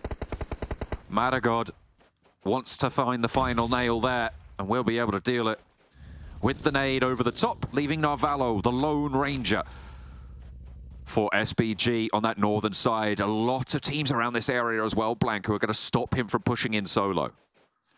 Yeah, I maybe would have given this guy a chance if he was closer towards the center of the circle, but the liver can only do so much. The survivor, Narvalo, can only do so much, sadly. And I think from this position, his luck might just have run out slightly. Right now, Gladiators control a very strong position within the circle. MADBULLS looking to continue to hold out down towards the south side. They've not got as much action as I imagine they thought they would get from a lot of teams trying to sidle up towards that north side through this spot. So many teams did head towards that north side and far towards the west and have just moved through Los Leones in the first place. Circle, again, doesn't really cause too much upset, but keeps Gladiators towards that central side. Now, Valo makes a very, very sneaky dash through the middle of the map. Oh, Tuna fighting uphill against VIRTUS.PRO. And Unicorns of Love are taking some trades as well. Tuna really caught in the middle of a sandwich they do not want to be in. Unicorns of Love take a heavy punishment as well. Who's that one come from? SPG are going to get eliminated, so Narvalo did get spotted there. I think that might be Nexus over on that northeast side. Tuna given a lifeline here as Unicorns of Love are pulled away from this fight. The health bar is so low, though. The fact that Nexus is still going is pretty impressive between Kapahala and Octavian. The original duo back on Eastern Stars, now on Nexus. The Romanian brothers here looking to keep this one going, even with just dropping in with 3 players. MUERTE, they hear this engagement, will look to move up towards Alpha, who have high ground advantage over towards them. Now, Furia is the point man here, just seeing if he can desperately find himself at an opening, but decides better of it. As soon as that nade comes over the top, his position's revealed. No point just staying there and allowing more nades to come through and slowly chip him away. Corker in a vehicle. I think right now MUERTE is just looking for angles at the moment. With Alpha, if one player goes down, their life becomes much, much easier. Right now, Reflect is very much far away from the rest of the team, so one small misstep from Alpha team could spell defeat quite quickly to the hands of MUERTE. MUERTE have already pushed Major Pride out of this game. Will they be able to do it a second time? A lovely spray down from TenChick on Alpha. Finds the first onto Malloy. Furia low as well. Needs to be backed off here. Milky Way moves forwards and there's a knockover onto the backline as well. Really, really good opening here as Corker will not be able to provide that suppressing presence. And that is really bad news for Milky Way. He looks for the res onto Malloy, but TenChick's pushing up, moving in with the Scar. DBS swapped on over to. Knows that as soon as he crests this ridgeline, he can open up both barrels. Looks for the shots, and Milky Way cowering behind the buggy. Looks for the spray, the answer, but it's not there. And Alpha begin to roll over the hillsides on the western edge of this Miramar circle. TenChick backed off for a little bit, but they've done the job. And MUERTE brought down to just Furia. I mean, the split was a little bit wild at the beginning, especially from Reflect, but Mandarin heading far towards that western side actually works out wonderfully because Furia has got all of his attention over towards the northeast, assuming Alpha's further towards the circle. Mandarin opens up a really big opportunity for the team. So MUERTE left down to just Furia now with the rest of his team out of the game. But well played to Alpha, a very timely regroup coming through from Reflect. We know how much this guy likes to play as a solo, can play as a solo as well. He's very, very good at it. However, in that situation, you kind of expect him to come back to the team, which he absolutely does, which is nice to see because it's something that he's failed to do in the past and has caused his team a lot of grief, John. They're learning blank. It's great. We love to see it. Circle shift comes through again and cuts Gladiators in with a slice of the pie once more. A really solid position now. MADBULLS have not contested it from the south side, and it has just been such a powerhouse for them. On the north, in the meantime, the Unicorns of Love finding nothing but punishment here as Dark Project step up to bat, and they will be able to find what they're looking for. Unicorns of Love swept aside. Will be Woodson falling. Yeah, the thing is with MADBULLS, I think they could have taken this position. Yes, it would have required some buggies to scale upwards towards this spot, but it was definitely possible for them, especially as a four-man squad. But they put so much stock in towards this position, assuming there'd be more and more players trying to take these flank angles down towards the south side. It has not worked out, and I think for MADBULLS, who looks like a very impatient team at times, this is where I'd have loved for them to be impatient. You know, you've cut off sightlines from the west. You could have tried to ascend from this spot in the first place. So now they will have to leave Zerich behind versus No Mercy Warriors over towards that east side. VIRTUS.PRO still going from that north side. First game we will see them in, the mix between AAR as well as players from Dark Project before. TUNA though does find a shot off towards Kitsune. A good start there for him. The MADBULLS, can they be impatient when it pays dividends here? Kitsune down, and Meku retreating. Fleek moves in. Frozen God goes up high as well. Meku looking to fend this one off. Spots Frozen on the rotate. There is a threat from Alpha as well on this approach, so they can't just go full into this one, not just yet. They have not isolated all of the sightlines. Kitsune with a chance to get rezzed here. Fleek wants to crest this ridge line, but Tixi giving him an angle. Gets behind the tree. Unfortunately, Meku goes down to a nade, and TUNA absolutely nails that one. Beautifully found, and No Mercy Warriors want to try and third party it. Tixi left now, last standing for Gladiators in what was the prime position. Very unlikely he gets this res, but can No Mercy Warriors draw some attention away and allow him that opening? No. Wastik able to suppress, just about gets back behind the vehicle there. Super lucky reposition for Tixi. Yeah, I mean, Tixi's just got Spider-Man reflexes at the end of the day. It's what we see so many times from this guy. The way he moves is properly unnatural at times. No Mercy Warriors looking up towards MADBULLS. I think this is maybe what they worry about, is that No Mercy Warriors would instantly third-party this if they moved up the hillside. But again, I think if they just left, Zerich just left this behind, headed up towards the top, they had this confident fight between them and Gladiators, they maybe would have had a better time, because you'd at least have been able to have a spotter looking down towards No Mercy Warriors. Instead, they just had Zerich, who was knocked, providing information back, which is still good, but it's not ideal. It's not the situation you want. Alpha team, still going strong on the southwest side though. Sly Europe, when they were that team, very good on Miramar in terms of setting up a strong position to end the game with. Now Nexus have got further in this game than anyone thought that they had the right to do, dropping in with 3 players and basically fighting the gauntlet up towards the warehouses. KASIK was essentially playing as 2 players on his lonesome there. Octavian's managed to tab up the tally for himself as well. 2 points apiece on the eliminations, but unfortunately KASIK eats a nade, and that is not a healthy meal, not balanced in the slightest. The MADBULLS are taking heavy punishment in the meantime as well, just frozen left standing for them, as NEXUS finally do fall in a position that probably was to be expected. Yeah, MADBULLS just have a late rotate. I think that with MADBULLS, there's so much potential in this team. They have such good players on side. Either they're too confident or they're not confident enough. I think they need to find that happy balance towards the end of these games or towards the beginning of these games. Because right now it feels like they're fairly indecisive about a lot of the things that they're doing in these matches. And I assure you, there is more that this team can do. The team is filled with just powerhouse players that really should not be playing like this at the end of the day. And the reason you're seeing them getting taken out by so many teams is just because of the lack of position in the circle. They don't have a strong spot. If they did, I think this would be a very, very different story. Alpha team, on the other hand, from great positioning, good holdouts, they've set themselves up for very big success. Tixi took one with him on Dagestan. 4 teams now remain on the north side. Dagestan bumped down to 3. That leaves Alpha and No Mercy Warriors, the only 4-player teams alive, as Alpha wants to put more pressure onto Dagestan, who managed to rack up 8 eliminations already this game, Blank. Trying to keep those points high on that western guard, that high ground that you spoke about. Really nice and powerful. They've managed to march their way east. Now they're on the northern flank of this next circle. They've got a little bit of cover to move forwards with, but you can see how worried they are about their western side. Yeah, I mean, for Dagestan, this was always the case that they weren't going to get very far into this game, but they've proved me wrong. I mean, they played that position. They had a very good guard. They get 5 eliminations for their troubles. They get towards top 4. This is a result that I don't think we really expected to see out of them. But Shifu, very, very good player, as well as keep playing on side with him. This duo can go very, very far. Shifu, a lot of times, has been a real pain for a lot of these teams, even as a solo. Right now, Tenchik taking some nice shots down towards No Mercy Warriors, but what a spray down over towards Mandarin as he tries to get through on the vehicle. Just cut out in the open as well. Very difficult to go for this. Smokes will need to be invested. The flip side of this is that No Mercy Warriors have taken a knock as well. Zashipa moves up and looks for more with the nade.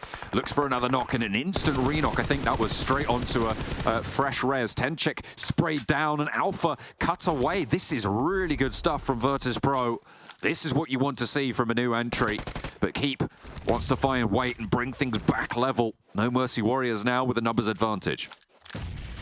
It's surprising how this has all turned out, because now Zashipa has to stand up versus No Mercy Warriors. This is where the DBS is king. This is where it makes things happen. Able to swap out to the M4 to push the enemy players back into the smoke, and there's back up for Reflect onto the back lines of No Mercy Warriors, leaving them at 1 now. 1 player now left standing. Wastik wants to try and survive here. I don't think he's going to be able to go for these reses. Drops down to the low ground. Alpha in the smoke might not have caught sight of that. VIRTUS.PRO, if they're looking out that way, could have an angle now. But Zashipa wants to try and strafe across as well. Wastik makes it to the tree. Not spotted yet. And into the valley he goes. Not quite in the circle. Will need to move a little bit further, Blank. Zashipa can't quite get the buggy going here. In the smoke, will move further over the top side, tries to get a new angle. It was a problematic decision for Alpha to make in this situation as Zashipa goes extremely low versus Wastik. Has the DBS, that should shut him down if the shots are good. It'll send some over the top, but it will be Mandarin from that top side. A problematic push from Alpha. They know they don't want to let No Mercy Warriors crest over this ridgeline, so they have to push early. VIRTUS.PRO, Elementrix falls now, just Ruder.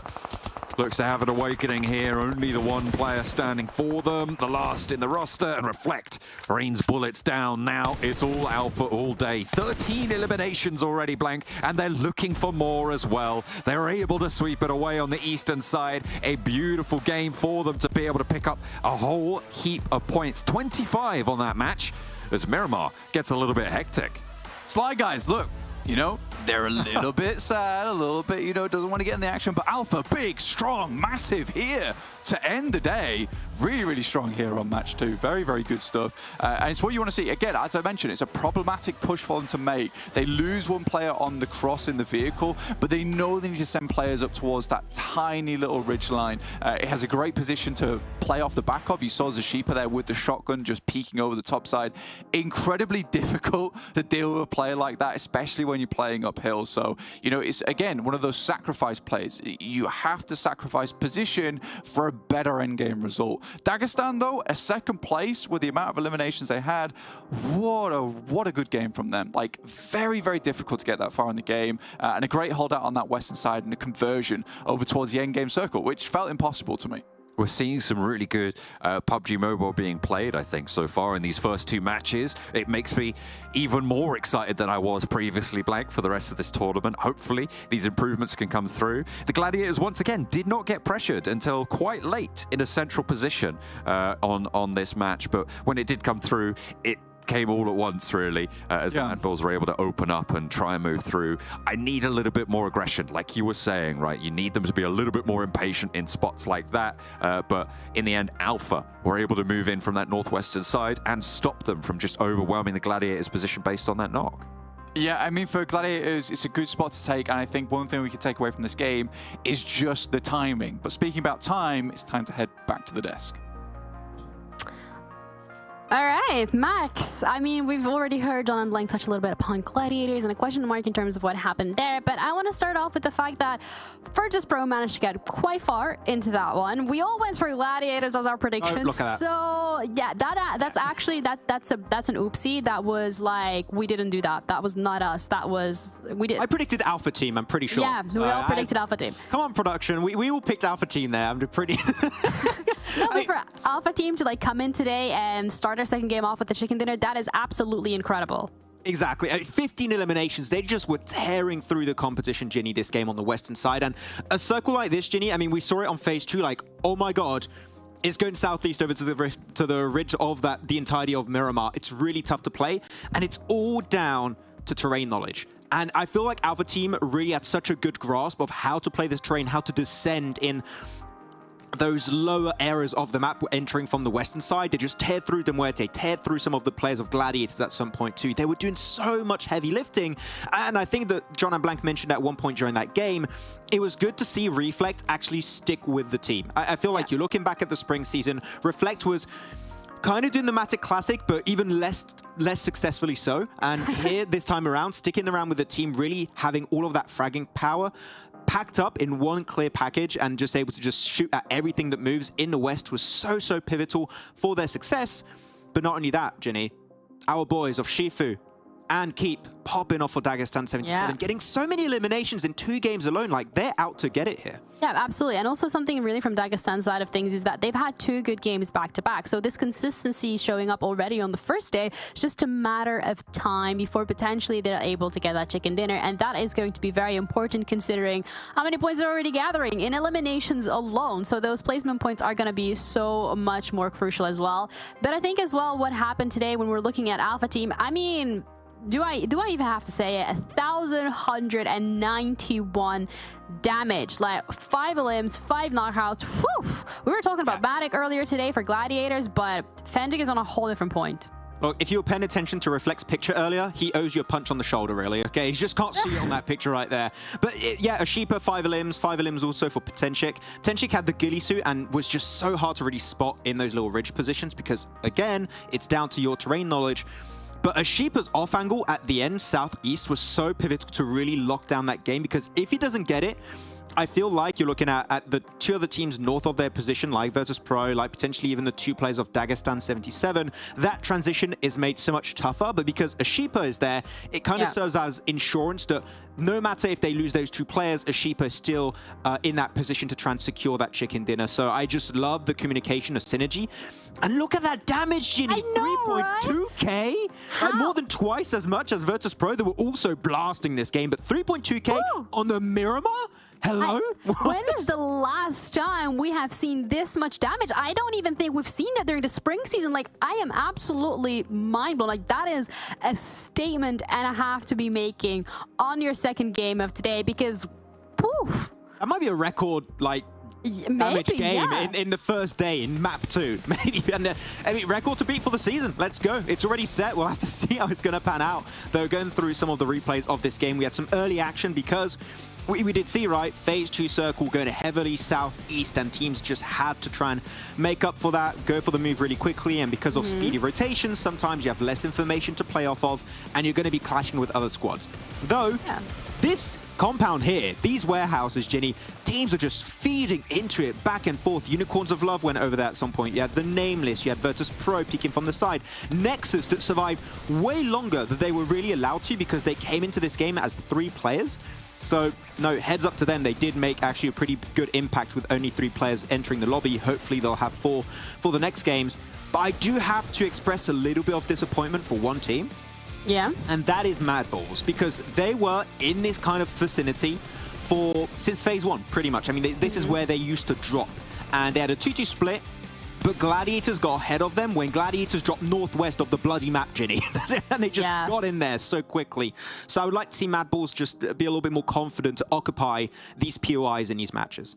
Yeah, also a decent amount of third parties that we saw. Unicorns of Love, though, coming in, ruining that a little bit for everyone. But I think really what we've seen, I think, is just such an increase in terms of the team play, the strategy from every single team here. And it's only been 2 games, and John mentioned it himself. We have seen some incredible games of PUBG Mobile today, and that just sets the tone for the rest of the season and what we can be expecting, especially with next map being Sanhok, where it's going to be the first time we're going to be seeing Sanhok as well with all these teams and all these roster shuffles that happen. So I'm excited for every single playdate to come. It's really interesting when you think about it, because the spring season had so much unknown that was happening in that season, because it was when the CIS region was officially merged into Europe, right? It was not Western Europe anymore, it was Europe, and CIS teams could then qualify for the entirety of the season for the European region. So teams had to adapt, the playstyle was changing, it was a bit all over the place. And it feels like now teams have entered this fall season with a very clear game plan that has been so successful so far from, like you've seen it from Major Pride. MADBULLS had some good attempts in this game too, but of course Gladiators, I'm loving this Gladiators, sending it center. And they've had to change, right, especially when it comes to their coaches. They don't have their previous coach anymore. They have a new coach, which is Quizzy. And it feels like he's been really impactful, because this is a playstyle we haven't seen Gladiators do too much. And it's been working out great so far. So more of that, please. I mean, working out indeed when you were looking at the overall points already gathered for them on day 1, 2 maps, 26 in total, just 2 points behind the Alpha team. But it's already quite condensed towards the top 4. And then you have the bottom 5 and it's a great way to start shaping the season, because at the end of the day, when you're looking at VULGAR boys going up against Alpha team, the fact that it's only already an 11-point difference, it brings some questions in terms of how competitive this is going to get. I mean, VULGAR boys only played 1 match, right? Same for VIRTUS.PRO, so that they can close that gap. It's good to be on the first page when you only played 1 match, so you can definitely make it up in your second match, so no biggie there.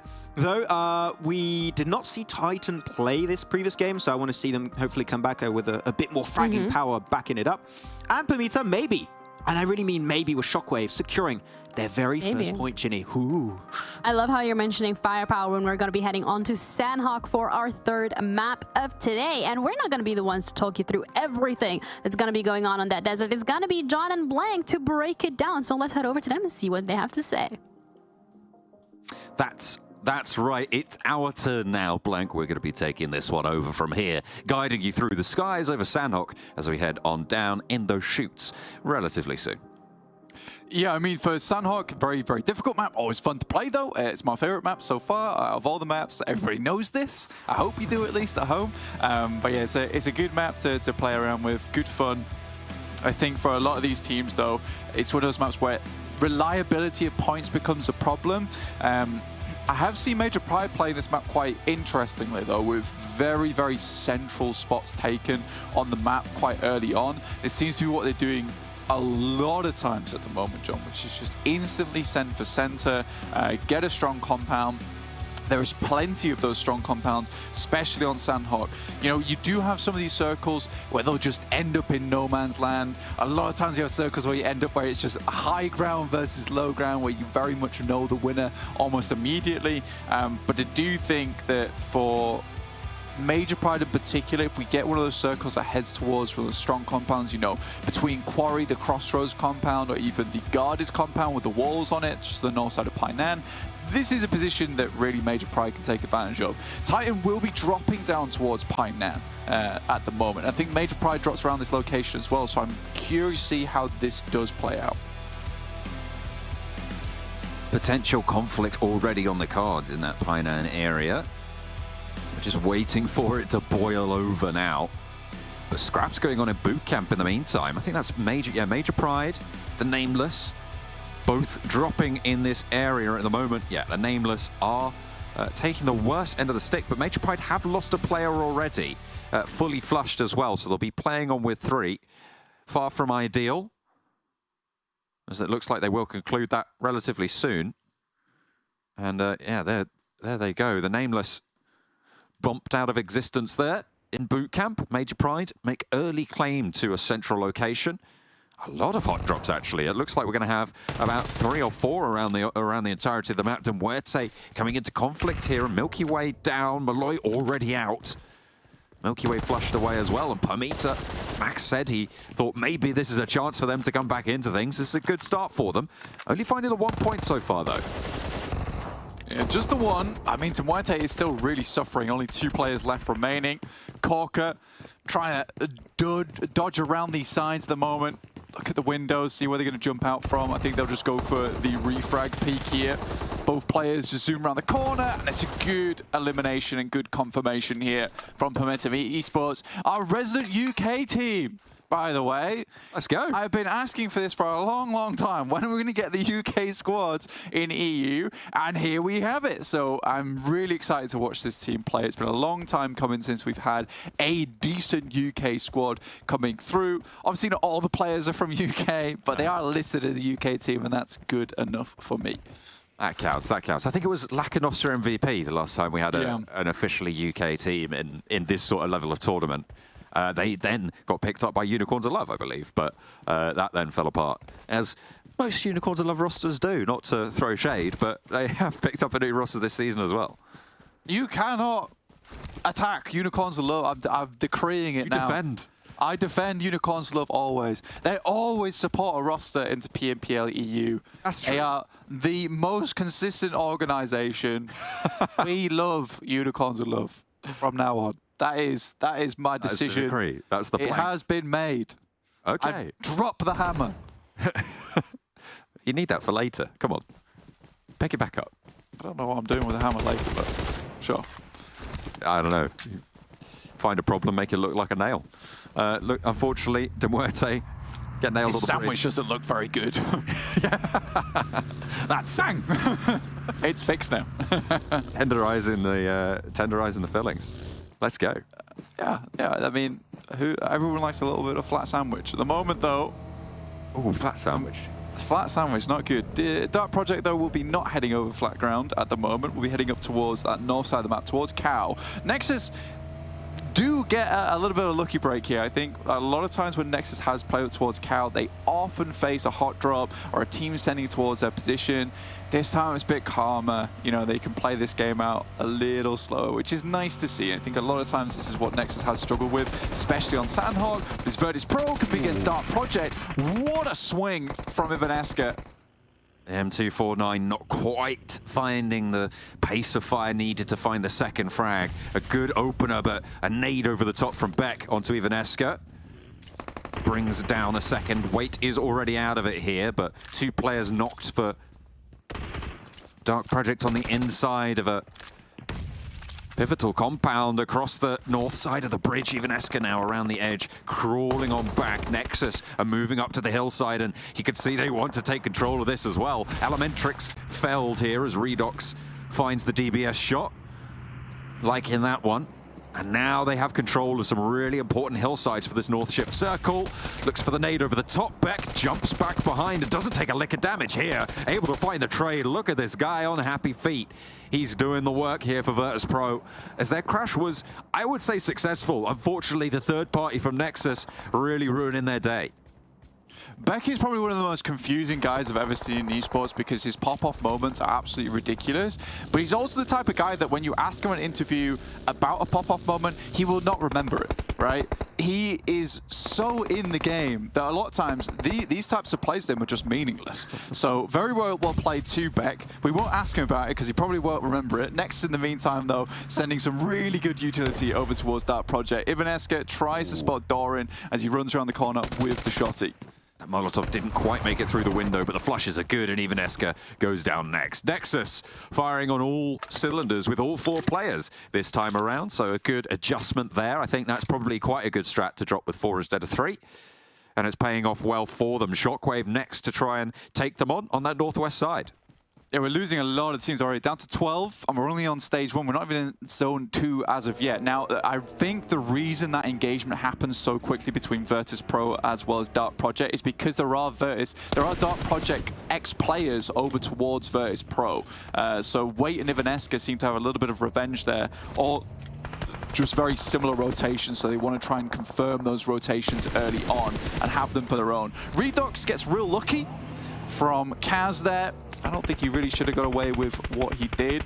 Typically, this is a position that I wouldn't necessarily continue fighting in, just because so many teams can get involved. But I think NEXUS is confident to keep taking shots here versus Shockwave.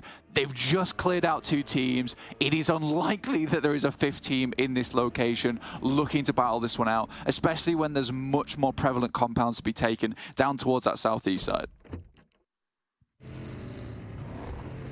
Just falling back off the fight, NEXUS able to have a little bit of respite. MADBULLS closer to danger than perhaps they know. Zerich clearing these windows, but doesn't have a weapon out. Looks like he's more concerned across the way, cooking a nade. I think, yeah, they do know there's players in here. The vehicles, I think, were a dead giveaway. Trofka around the edge, not able to do much more than get the first knock, but English actually getting a lot of damage done and a lot of work involved as well. Zerich pushes up the stairs, and Fleeke with the 1-2 punch will be the second blow dealt. And KASIK team eliminated. MADBULLS frozen, knocked, but resable, and they'll be playing on that southwest side. You know, the good thing about this, John, is that MADBULLS stopped, observed the surroundings, assessed the surroundings, and came up with a solution. Because a lot of times they will just send directly across this bridge. Now, that's not to say they won't do that in future, because they do, again, get a little bit sick of making this same play every single time. But I'm glad they do it this time around, because it means that now they have a pretty clear crossing up towards that north side. Right now, NEXUS takes a couple of very strong compounds towards the center of the circle. Very difficult to control all of them at once, but now fighting off against Major Pride, Doran just has to hit one more good grenade, and it could be a very good, strong start to their game here, picking up some good points early on in the tournament.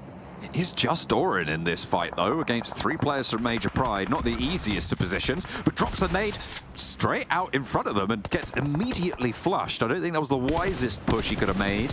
A little bit of lack of info there, as KaPaHaLa didn't quite have the oversight that they probably needed in that engagement. He was down and getting rezzed by Octavian in the meantime, but they left Doran a little bit alone there. Black White, probably one of the most dangerous players to come into contact with, especially in close quarters. This guy was very much one of the beasts when it came to holding down a compound with just the DBS. So I think that playing that one off for Doran, like you said, without the oversight from his team, with the proper overwatch, it's slight misplay on his part. Again, that just does feel like Doran going back to some of his past antics where, you know, in the past he's been quite reliable, right? Really good point man.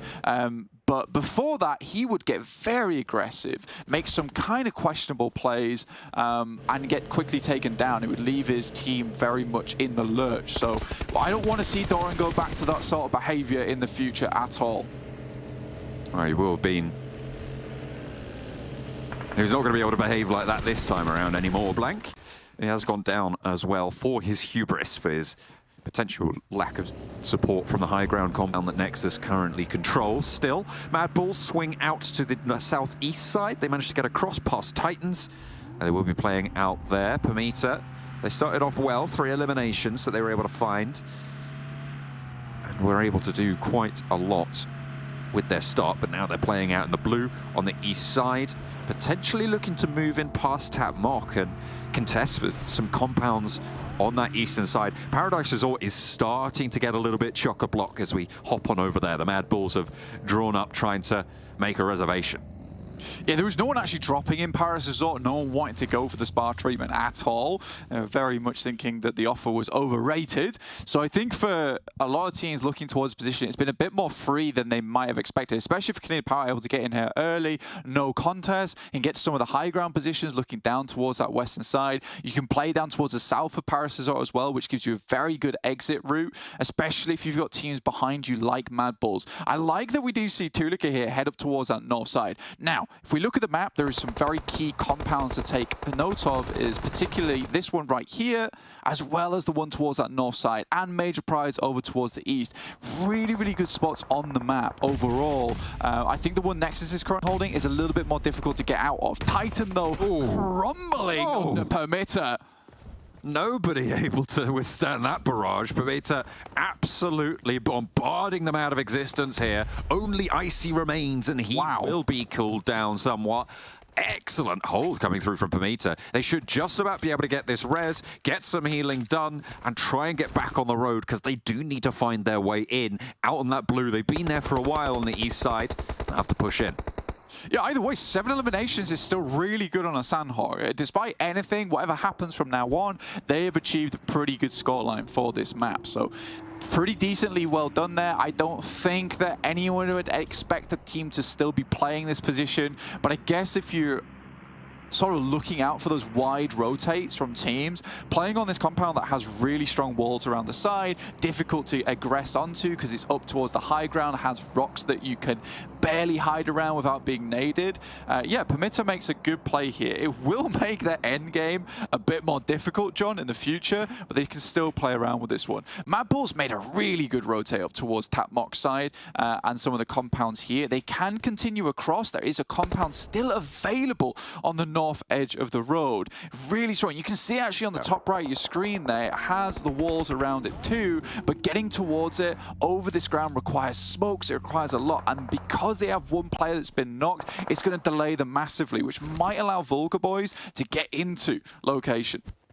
As soon as MADBULLS hit the side of Paradise Resort, TUNA was scouting this exact position as well. Really, really heads up, stops any further wide sweeps out to the east side that teams like PERMITTA will be looking for, and they get ahead of VULGAR boys on this rotation. I really like TUNA's rotation, his scout there, that have allowed MADBULLS to make this play.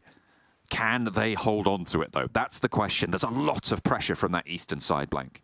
Yeah, it's a real danger move as well, making that rotate, that scout, because a lot of teams can see you as you make it. And I think, again, it's just a case of MADBULLS being, look, we can't stick around this location. There's going to be hundreds of teams, hundreds, I tell you, in Paris Resort. So they need to make that rotate up towards that north side. They could take the western compound at the moment, but because they're playing on the road side right now, far towards the east, they have a bit better control over towards teams coming out from Paris Resort, and they can transition there later on. They know it's free. It's unlikely teams are going to send out, but as I say that, Nexus actually sends Kapahala towards that building. So MADBULLS may have lost the trick a little bit there, but what they certainly can do is get very good control over this eastern side early on.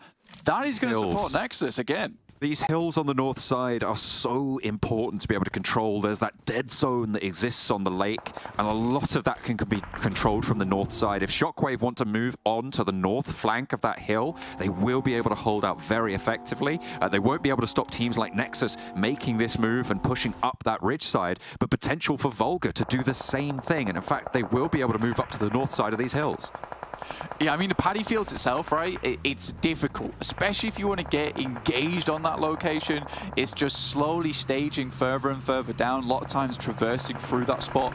Very difficult. I mean, it's a place you can play later on if you just want to try and survive the game, but for Gladiators, making this crossing now was always going to be really difficult. They had to make it, though, because they need to get towards some kind of semblance of a spot in the circle. I think they weren't expecting this much of a hard shift over towards the western side. Again, what Gladiators like to do on Sanhok is play a nice and slow game, wait for the circle to move away from Northwest Bridge, and then rotate across once everyone's no longer looking at it.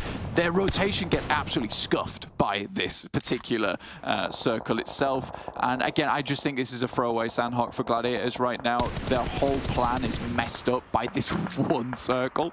Beck, though, still going. Becca, sorry, from KONINA Power over towards Tulika. Does find a nice shot. Will knock him. Should be able to get him back up again, though. Actually, a lot of the Gladiators surviving, with Meku being the anchor on the far coast. They're able to stop Unicorns of Love being that threat to the back in such devastating fashion. Shockwave looking to control this as well, but we'll have to wait and see if they're able to continue this cross, because Terminus has got a sideline here. Matic just hops back into cover. Oh, mate, the reload from Terminus. I don't think that was the most ideal play. 17 bullets, you can still get a good spray on some of these players. 4 bullets and then a headshot maybe would have done the trick. Slightly unfortunate. I mean, Kitsune was completely out in the open. PERMITTA struggling now going forward. They have done a lot already. You spoke about how 7 eliminations was already a good scoreline. They've made it up into 9th, which really isn't where the placement points start to kick in meaningful ways, but I'll try and go a little bit further. NEXUS seemingly having sightlines over towards Rogo.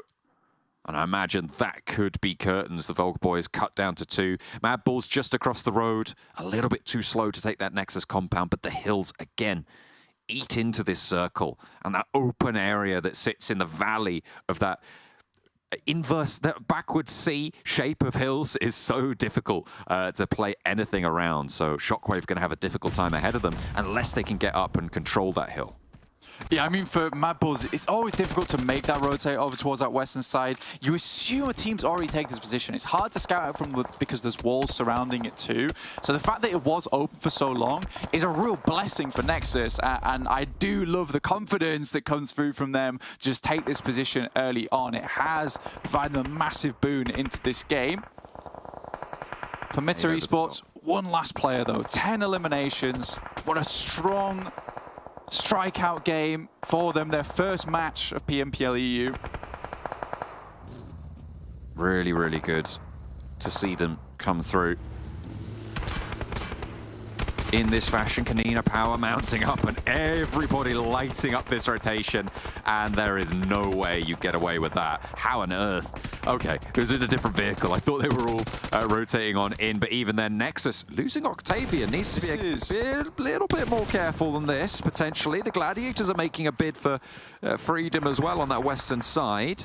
This is really important. MADBULLS, they see that not come through in the elimination feed, and they have to make a run for it now versus this team. This is the only opportunity they'll get to get into this compound, and they take it. Really, really smart stuff from them, but they need to be swift. Octavian getting rezzed, will be back up now. A nade out to the wall, but Kapahala forced on the inside there. And off angle, I think that was Major Pride from the hills. Need to be a little bit more wary of those angles as well now. Very difficult to make this maneuver work. Tricky play now on the cards for NEXUS. They've had this compound for a while, and the MADBULLS make that timely cross. A nade in from Frozen, just lands on the door, blasts it off its hinges, but doesn't quite get the damage they're looking for.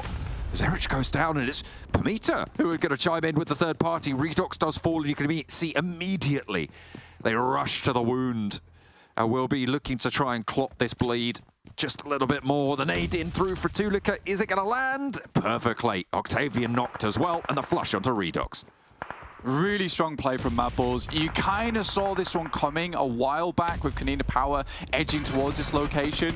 And MADBULLS really had to take that advantage of having 4 players. Kapahala today, though, has been extremely strong. Still continues that way, knocking over towards Fleeke. Tulika will hit the first aid. Now, this can be a make or break play from Tulika. On the door goes the Molotov, and another one to try and send it over towards these 2 players. If it hits the burn on Octavian, he's just going to die again. Octavian slowly will just heal back up. Kapahala extremely low as well. How many more first aid kits do these players have?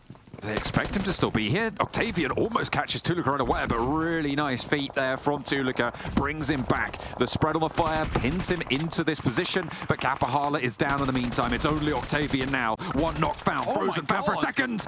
Oh, it looked a little bit ropey there, but Nexus are swept aside. MADBULLS can stay alive, but they'll need to res. No threats on their doorstep, which gives them time. Meku, last to stand as Major Pride open up the cannons from the high ground now. This compound is strong in this circle, but it will not be for too much longer. Gladiators are flushed away, and now only 4 teams remain. Very, very quick cleanup here. Only 2 main contenders in these next circles, blank Major Pride and MADBULLS. I mean, the setup here from Major Pride, this was always the decision in the long run, is to take the high ground on top of buildings. We see him do it so many times in the past. Now, they should get a decent resupply should MADBULLS over towards these players from Nexus, as well as the KONINA power squad. So a lot of utility still on board now for MADBULLS, which is going to be really important in the end game. Now, if Major Pride can take that tiny little compound on the western side, maybe life becomes very difficult for MADBULLS. Crossing towards that compound is so damn hard.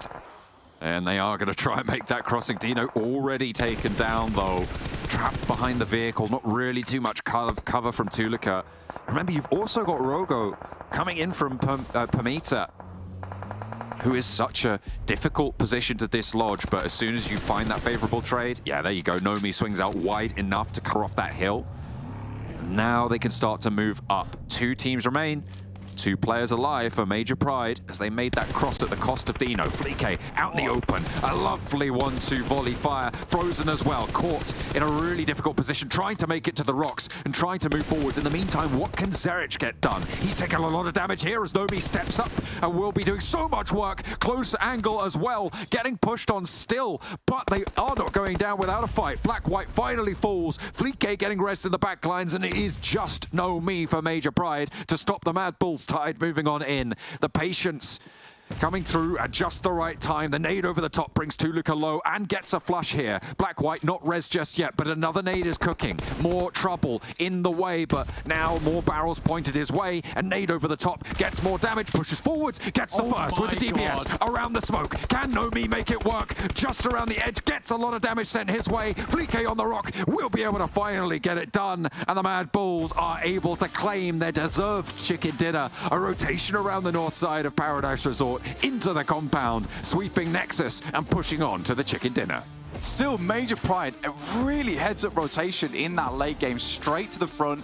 And this is what I was talking about earlier, is that if you can make that cross towards those buildings for Major Pride, towards the high ground on the paddy fields, for MADBULLS, it's so difficult leaving that compound to move across towards you. So for MADBULLS in the beginning, they quickly step out. They realize they have to stop some of the rotations coming through in the vehicles. They at least get one. That is the real pivoting factor for them. But still, after that, I think Major Pride realized that now we need to go on the attack. I mean, versus 2v4, you know, having that confidence to make that play from Nomi, what a game that was. It could have definitely been a Major Pride win if they didn't have all 4 players up there for MADBULLS. And they made some really astute rotations, and especially on Sanhok, where, you know, I think impatience can take the hold of MADBULLS. They show us something a little bit different there, which is really good to see. Either way, PERMITTA, strong game. Nexus, a good amount of points. Major Pride, a huge amount of points in their bag. But MADBULLS, they run away with that chicken dinner and a lot of eliminations. So a fair few teams made a wonderful game. Wonderful to watch. A lovely impact being felt from teams that we love to watch, and we're going to see a little bit more from. But first, we'll have a quick break. Don't go anywhere.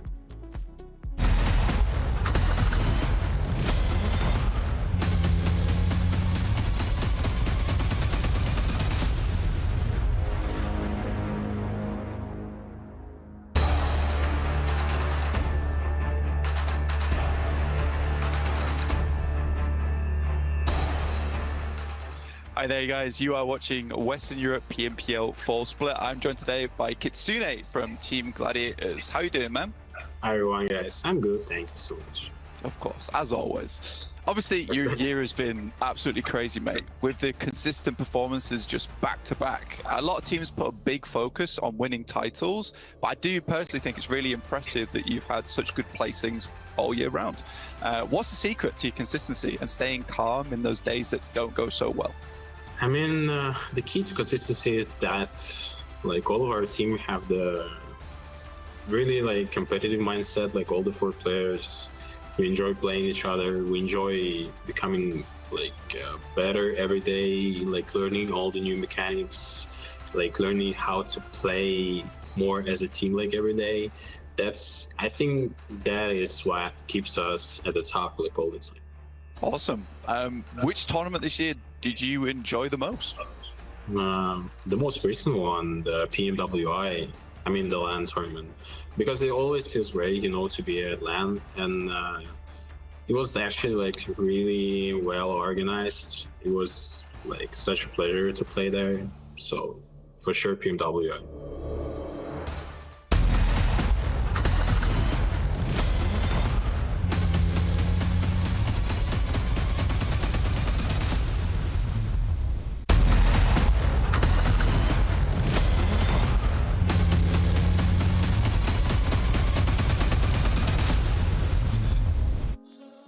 Hello and welcome back. I'm Ginny, your host, joined by Max. And Max, when we came in today, we were like, you know, there are certain teams that we think are really important to keep an eye out. We have your MADBULLS, your Major Prize, your Gladiators, and these teams are like always consistently showing up. Can they do it again? We got our answer. They did. They did do it again. Look at that. Your Major Pride, your MADBULLS, Gladiators, a bit of a tough transition away from their Western Island. I thought they would maybe try and do it a little bit faster because we did kind of expect it to go to the northern eastern edge of this kind of circle. But a 21-pointer for MADBULLS, 90 points for Major Pride, Gladiators, even though it's technically a bad game, it's still 7 points, right? And despite that, they got himself a chicken deal on the first game, so they're still going to be up there. I really think, De Niro, we're going to be in a position at the end of the day where first, second, third is going to be MADBULLS, Major Pride, Gladiators in some kind of formation. So we'll have to see how that works out. But I got a point that I'm going to highlight later on, but good for PERMITTA to get 16 points. That's fantastic. I still think they could have done a lot more with VULGAR boys, but I'll touch upon it in a bit. Yeah, I think PERMITTA as well.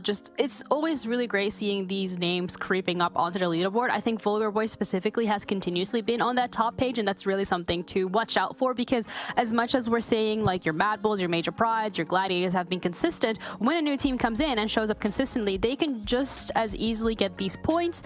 And that's a scary one because it might disrupt the balance that we've been used to from Spring, but also for us, it's entertaining. Very entertaining, though. One thing that was not entertaining is KASIK team holding that L very early. They're dropping boot camp against Major Pride. I think it's fair to say if there's any team you don't want to hot drop, it is going to be Major Pride right now. They're looking really strong, really aggressive. So KASIK, no, not KASIK team. What team am I mixing up? Wait, I need to check my notes. I'm mixing it up right now. Oh, Too many teams. The Nameless. There you go. The Nameless that were taking a fight versus Major Pride at boot camp. Then it was actually it was the side of MADBULLS, and then Gate kept the entirety of KASIK team as they were leaving outside of Painan. So yeah, early hot drops in Painan and boot camp don't make a lot of sense. Yeah. I would hope to see some changes happen. That's why we talked about it, right? After these 3 days, you have a 4-day break, so teams can make changes to their overall playstyle if needed. But hot drops on any maps for like a long term of PMPL, if you can fix it in the first week of play, you should be a good one for the rest of the season. Yeah, absolutely. And it also helps with the calendar that we have, that you have multiple weeks to be able to play. You have a break as well to bring that through. But when we're looking at Nomi, 8 eliminations, 1,842. This is the highest that we've seen so far. Like, you said it yourself as well, Max, last time around. Oh, this is a new record to be broken. But that was for the entire team of Alpha Team. Jenny, wait. Can we just repeat the damage this guy just done, okay? 1,842. Are you kidding? Like, we saw record break in previous game, it seems, in damage. And we're seeing that again, but this time from Nomi. That I was really sad, Ginny, at the start of this day, because Nomi kept dying early every single time. But this time, he's actually made it to the late game for the first time, and he popped the hell off. I'm so happy. That conversion rate is mental. 2.6k damage. So like he's made 1.8k damage out of the 2.6k total. That is quick mental. maths. I'm not gonna try and do quick maths, but even these numbers, like when we're looking at MADBULLS, 2,256 damage as well. Like, these are really high numbers for Sanhok, which is something that is, I don't want to say concerning. It's actually really entertaining to watch, and it's something that, based off of the amount of damage that we've seen from Alpha Team the last time on Miramar as well, just feels like this entire season is going to be a bloodbath. He was out for blood in that first hot drop against Nameless, as I said. He was like, I did not enjoy dying early these first 2 matches, so now we're going to be trying to get themselves that chicken dinner. VIRTUS.PRO, no good presence around this kind of compound. They did have a lot of teams looking their way, though, so it did make it very rough. Though, you saw that position of NEXUS. High ground of that compound where KONINA Power, NEXUS, MADBULLS were fighting. I was looking mainly at VULGAR boys here, over to this position. They send it into Tatmok, which is a great rotation. And then they fall flat on their faces, just like that sandwich Blank and John were talking about earlier. Absolutely disgusting sandwich of a rotation. And they get gate-kept by PERMITTA Esports. I do not understand what these 2 teams were doing. It was... I predicted VULGAR boys because I really think that was a clear opportunity for chicken dinner. I feel like you put any team up there that's not these 2 squads, they would be confident enough to go for where Rogo is. You can see in the highlight, that position is the game-winning spot. And they're just so hesitant, they lose an opportunity to go for what I think is the easiest chicken dinner of the day. They don't pull the trigger, and then you see MADBULLS just lingering in the compound to secure that win. Yeah, so there's little seconds, milliseconds of hesitation that have costed them maybe this win that they could have had. The chicken dinner, those points, not just the elimination points, but the placement points. But that does mean, however, that the overall once again has been impacted. And this is going to happen with every single game. Surprise! Major Pride are on top, 35. Oh, we're almost there. We're almost at the big 3 being in the top 3. I'm cool. The prediction is on point, even though... Actually, has any of us got a prediction point? Oh, yeah. Blank got 3 points for that previous game. He has. I think I haven't gotten a single point. Well, that's, I mean, we expect that, right? But wow. Dagestan, okay, I want to see Dagestan get themselves a win because I feel like with the aggressive nature we've seen from them, from Keep, from Shifu has been really impressive. So I would like to see that happen at some point. But Major Pride in first place without a win, they still can go a little bit further and just really, again, be in that position where it's so hard to close that gap for the PMGC points. They are, for the entirety of Fall now, I would say, Ginny, the team to beat. Yeah, all they need really is those placement points, and it also does put a target on their back to be so consistent, to get that many points so early on. It's like, okay, that is the team that we want to beat. So, can that happen? Will that happen? I guess we're going to have to find out as we're going to be heading into our Erangel of today, the second one already coming around. This is going pretty fast with John Blank. So, guys, take it away. We've only had, it feels like we've only had 1 map, but no, we've had all 3 already coming on through. It is coming thick, it's coming fast as well, because Erangel is up on the cards next. Blank, excited to see these teams go back over to the grassy pastures. Yeah, I mean, it's been real speedy today, actually. We've been getting through these games. I think a lot of teams have been performing out of their minds, and I think it's just been good, clean PUBG Mobile that we've been watching today, which is always good to see in these types of matches. Off back to Erangel now, so very standard day today with Erangel, Miramar, Sanhok, Erangel, and then finishing off with Miramar on our next match. But for now, we'll be looking over towards Erangel itself, which is very safe, to be fair, especially with this plane path, which heads up from Sosnovka to Severny. So very much towards the center. Everyone should be able to get where they need to go. Most of this game will be defined by the circle itself, but I don't think anyone should be put out by this particular plane path. No, it's pretty kind. Getting out even towards Lipovka, you can grab some vehicles around that sort of farm or melter area. It is a little bit contested there. Oh, there's a lot of early drops. Look at that, Titan, Unicorns Love, and KONINA Power all dropping out towards military. We'll be spreading across that north side for Titan. KONINA Power looking to play potentially towards C block and that middle area, seeing if they can get that one done. Unicorns Love heading over towards Novo. We didn't really see that drop come through last time, so it's good to see that one being taken. MADBULLS most likely going to be dropping out towards Rozhok, which was left barren in the last Erangel that we saw, Blake.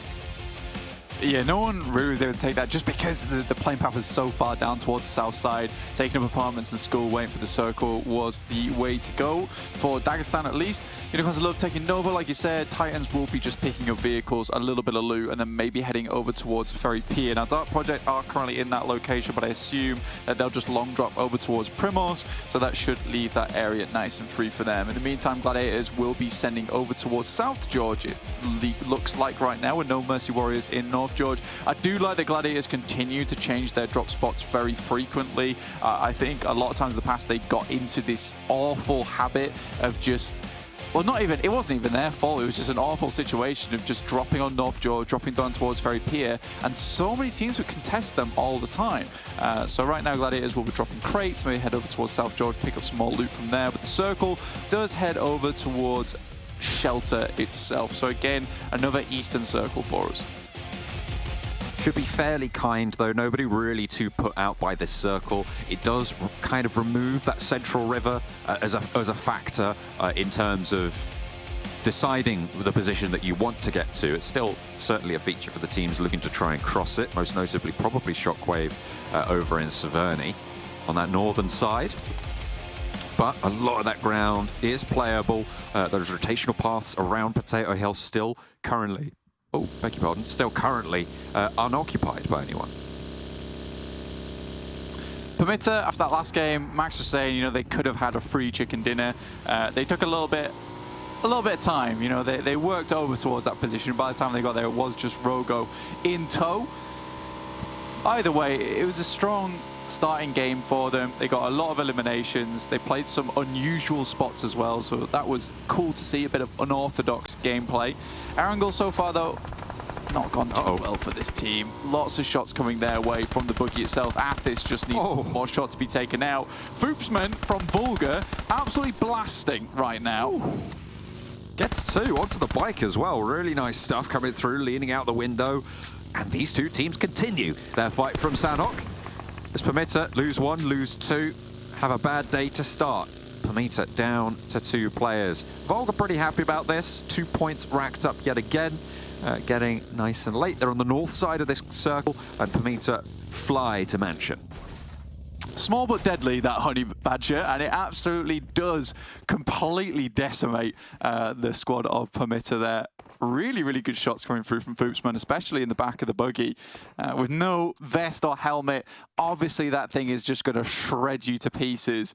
I think they were a little bit slow on their getaway. It was PERMITTA waiting for everyone to get on board. But then again, you don't particularly expect a team to be flying out of nowhere with a submachine gun in hand at the time. NEXUS, right now on your screens. Doran, Redox, Octavian, Kapahala. I would prefer to see EXO, but I can see why they're not playing him as well. Recently, he's just not been having that same standout performance. And Redox, I feel like maybe they think he fits better into the team, with EXO obviously playing as that extreme fragger role, but Doran already has that covered a lot of time as being that point man. But we'll see what happens. They're very comfortable to switch players in and out. I do like that about NEXUS. If they ever feel like one player maybe needs a break, they do have the resources to make that one happen. They certainly have done so in the past, as you say. They have that flexibility, which is very useful in these longer form tournaments as well. It gives you the chance to not sort of get caught up in your rut that I think we see sometimes from teams like Gladiators on our screen. When they take that downturn, it's often a while before they can recover. With NEXUS, they can break that cycle. They can smash that one to pieces and just try and bring someone new in, and we've seen it work for them in the past.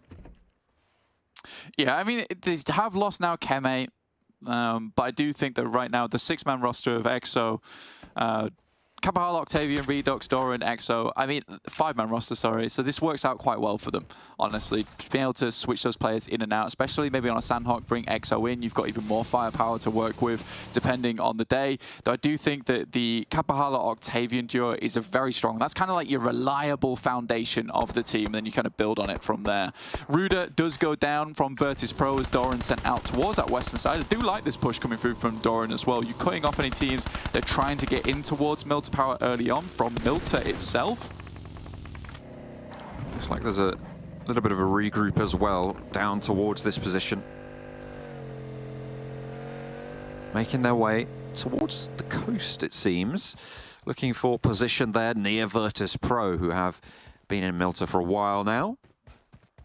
And looking to try and control on that south side, on that south coast. The bridge, currently a main focal point for a couple of these teams right now. We said 3 teams were looking, did drop over towards the Sosnovka military base. Unicorns are loved first to try and make that break across, and we'll be able to do so successfully.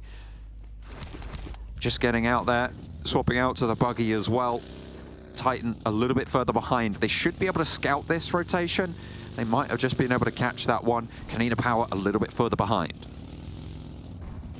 I think this has been a pretty frequent thing from KONINA Power actually being a little bit further behind on their rotate out. It's a bit more difficult now because you've got Unicorn to love, VIRTUS.PRO, Titans all ahead of you a lot of times. Playing that C block can be very beneficial when you do get that Sosnovka shift, but that's not something you see very often. So for KONINA Power, they need to start figuring out a new rotation, maybe a different type of outlook on this game, or at least on Erangel itself. You know, maybe heading over towards the western bridge as well, positioning there. You can quite comfortably head across from farm side under that cover. Not a lot of teams are dropping down towards the position, considering the loot is not great. The vehicle spawns down there are not great either. So I definitely think there's options right now for KONINA Power, and I think continuing to test Titan, as well as any team up towards the north side of the eastern bridge, it's not really working out for the moment. You're throwing away points on Erangel. MADBULLS moving in, and TUNA wins the trade. Nice little one piece there. Is TUNA able to pick up the point? We'll need to get a little bit of healing done, but that should be plenty doable for the MADBULLS. They move a little bit further southeast. Dagestan no longer uncontested in these hills, no longer uncontested around these apartment positions. With the advent of the MADBULLS into the lobby, not playing in that first Erangel. But we know what sort of control they can have over these areas. They've had it in the past. It looks like they're going to continue to do so, uncontested in Rosok. I mean, it has been quite a few times where, you know, Dagestan, well, have felt quite comfortable in position and not really been assaulted by anyone. I think what they like to do is get a strong spot in the circle and then play from there, often taking a lot of teams by surprise. This time around, though, Dagestan, they will lose a player to the MADBULLS, who have moved up from that south side. Circle does shift over towards the east side of Pachinki now. There is the ridge down towards east side of Pachinki itself, just directly. And there's a couple of compounds around this area as well that are pretty decent to play. Down towards that south side, you do have the compound that's nestled over towards the ridge site itself, giving you a nice 180 vision over towards the eastern side, but cutting off a lot of spots towards the west, so it's quite comfortable to play in a lot of times. It's not direct center right now, though, so a lot of teams not looking to take up this spot just yet. Tixie did get caught on this rotation for Gladiators as they try and move in on the north side of Potato Hill. And that was a nice little equalizing point pickup there for Dagestan after losing a player on the north side to the MADBULLS, who, again, they've moved down south. They've got that scouting done. They've regrouped out to the east. I think for a lot of these teams, it's going to be a difficult game to play. I think there's not a huge amount of really, really significant compounds in this area.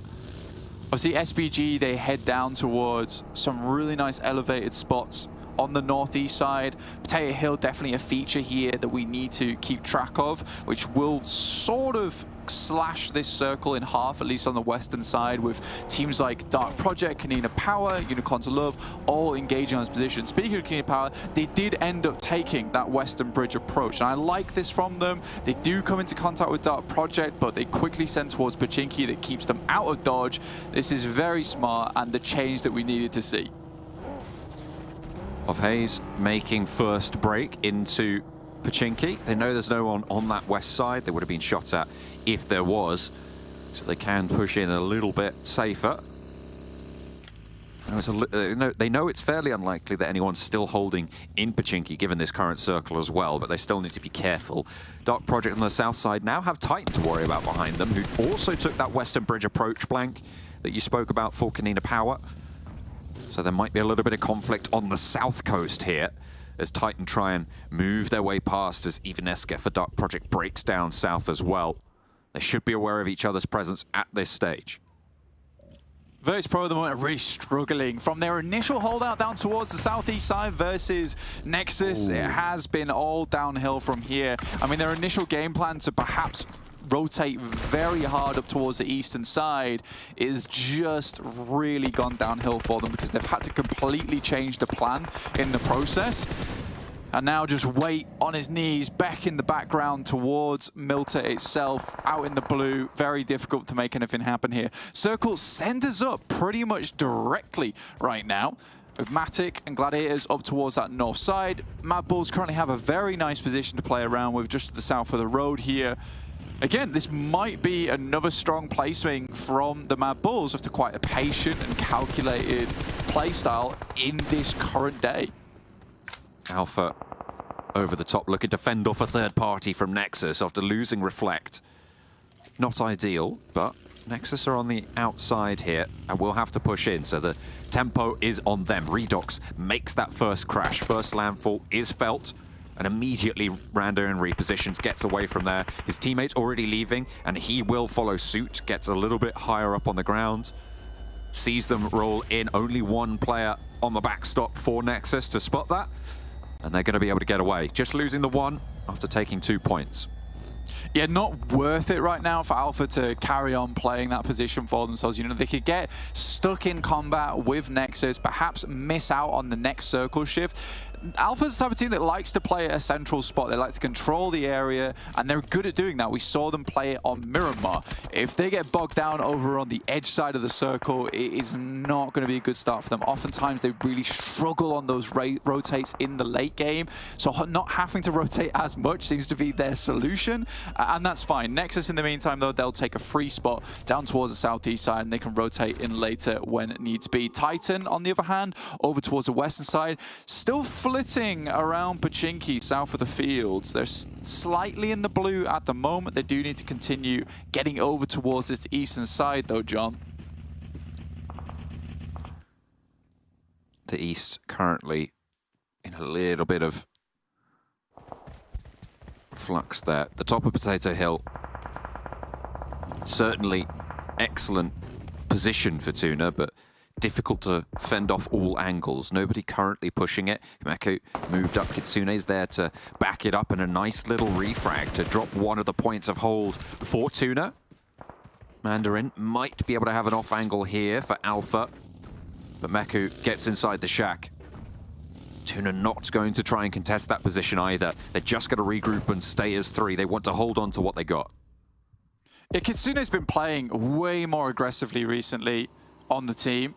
You know, really trying to flex his muscles in terms of fragger. And I think he understands more than anyone that he is the IGL of the team and needs to be able to be in control. But I think he also understands that as of late, he has been lagging behind players like Matic and Tixi. So he's definitely looked to have a bigger impact in terms of those team fights. And that's definitely changing the way he plays. It's also given the confidence to make plays like that, to quickly just take a peek, get a knock, which enables him to revive his teammate, which is always good. MADBULLS again get a really nice shift on the circle towards this northeast side, and Gladiators are really changing up their playstyle, looking for much more central positions, already moving into the circle. Shockwave, as well as VULGAR boys, PERMITTA, all trying to control this northeastern space. And that results kind of in nobody controlling it. I suppose Shock have the best claim to it right now with their 2-2 split. I'd say it's a 2-2. It could be argued 2-1-1, but that northeast side for Terminus and Aza both taking shots out towards, well, pretty much anything that moves right now. As VULGAR try and move in south of him, but going to be difficult to try and hold that one down. Top of the hill is claimed, and the regroup comes through from Shockwave. The call has been made. They will cross that road and get back together there.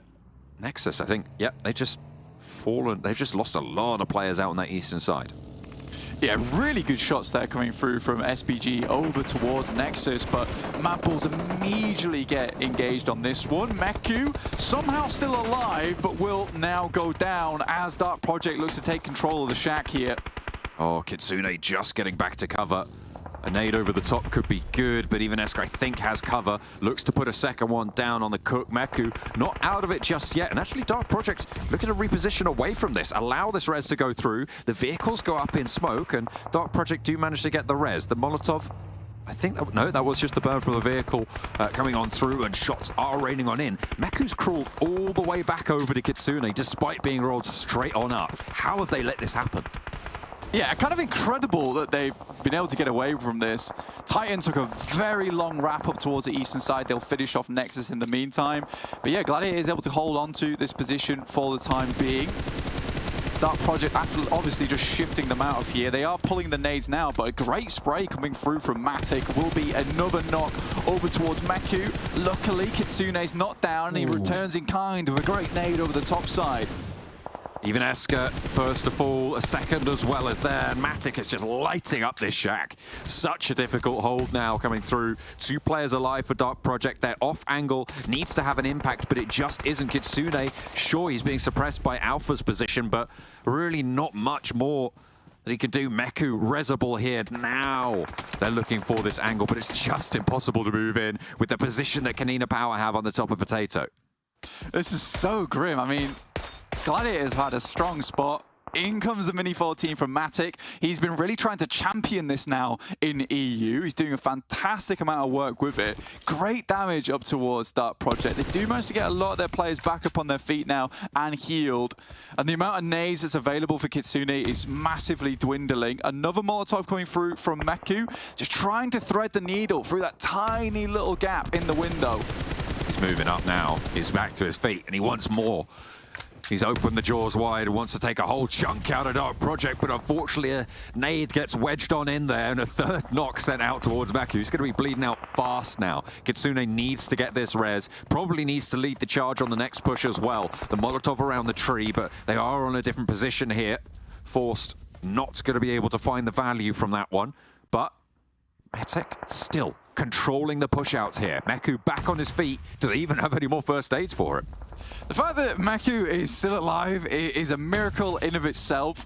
The healing hands of Kitsune keeps him nice and healthy, and Dark Project run into a situation that they thought should have been easy pickings. And Gladiators have made it far, far harder, basically crashing into the Hornet's nest. They'll have to move towards that north side. Right now, TUNA Esports as well as No Mercy Warriors currently holding some nice high ground to themselves. Unicorns are love. They have high ground, but it's down towards the south side. It's outside the circle, John. Looking to try and move a little bit closer now. They'll have to push through. Might look to skirt around to the east, but easier said than done. Really not too much more to do. This Dark Project Gladiator standoff has been going on for so long now, Blank. It's caused a little bit of a traffic jam with KONINA Power trying to third-party it from the top rope. Not really having the best of luck there either.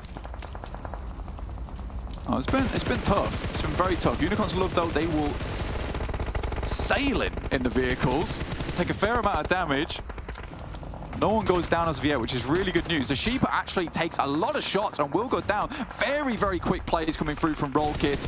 They do confirm a slight position, but there are so many guns looking at this spot. More damage pouring on through. A second player falls. Bonnie is out of the mix. Woodson trying to get this res. Maxa as well on the top, looking to try and get Rollkiss back in. Bonnie is just eating too much lead here. Might just be able to get this res. In fact, does pull him back on up, but dangerous as Rollkiss is back on his feet as well. Unicorns of Love somehow stay alive as 4. I mean, Gladiators are in such a silly position right now. Like, it is so covered from so much fire because no teams can fully aggress onto that low ground position without opening themselves up to other sight lines. It is actually sort of insane. Matic may go down to Unicorns of Love unless he has something to say about it. He will have to hit some of the best grenades of his life. I think he had about 6 remaining when I last saw a great couple of shots, but he cannot weather the storm for that long.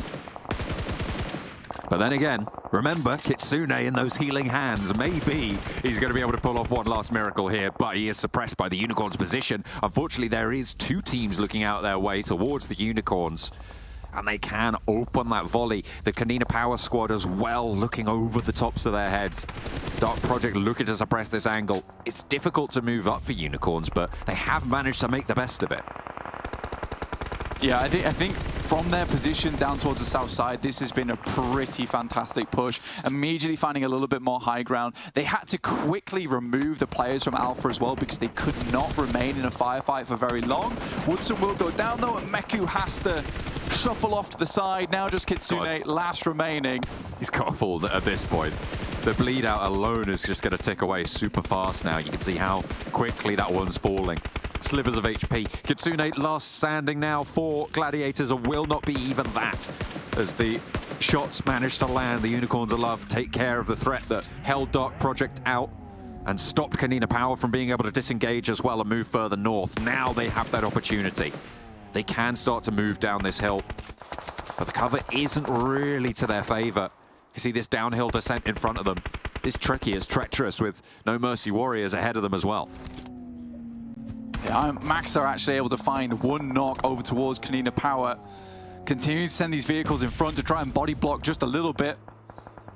Goes in, takes a massive amount of damage. Terminus with the MG3. This guy took down one of the players from MADBULLS, now looks for a little bit more over towards Purple on TUNA Esports. Won't fully finish him off.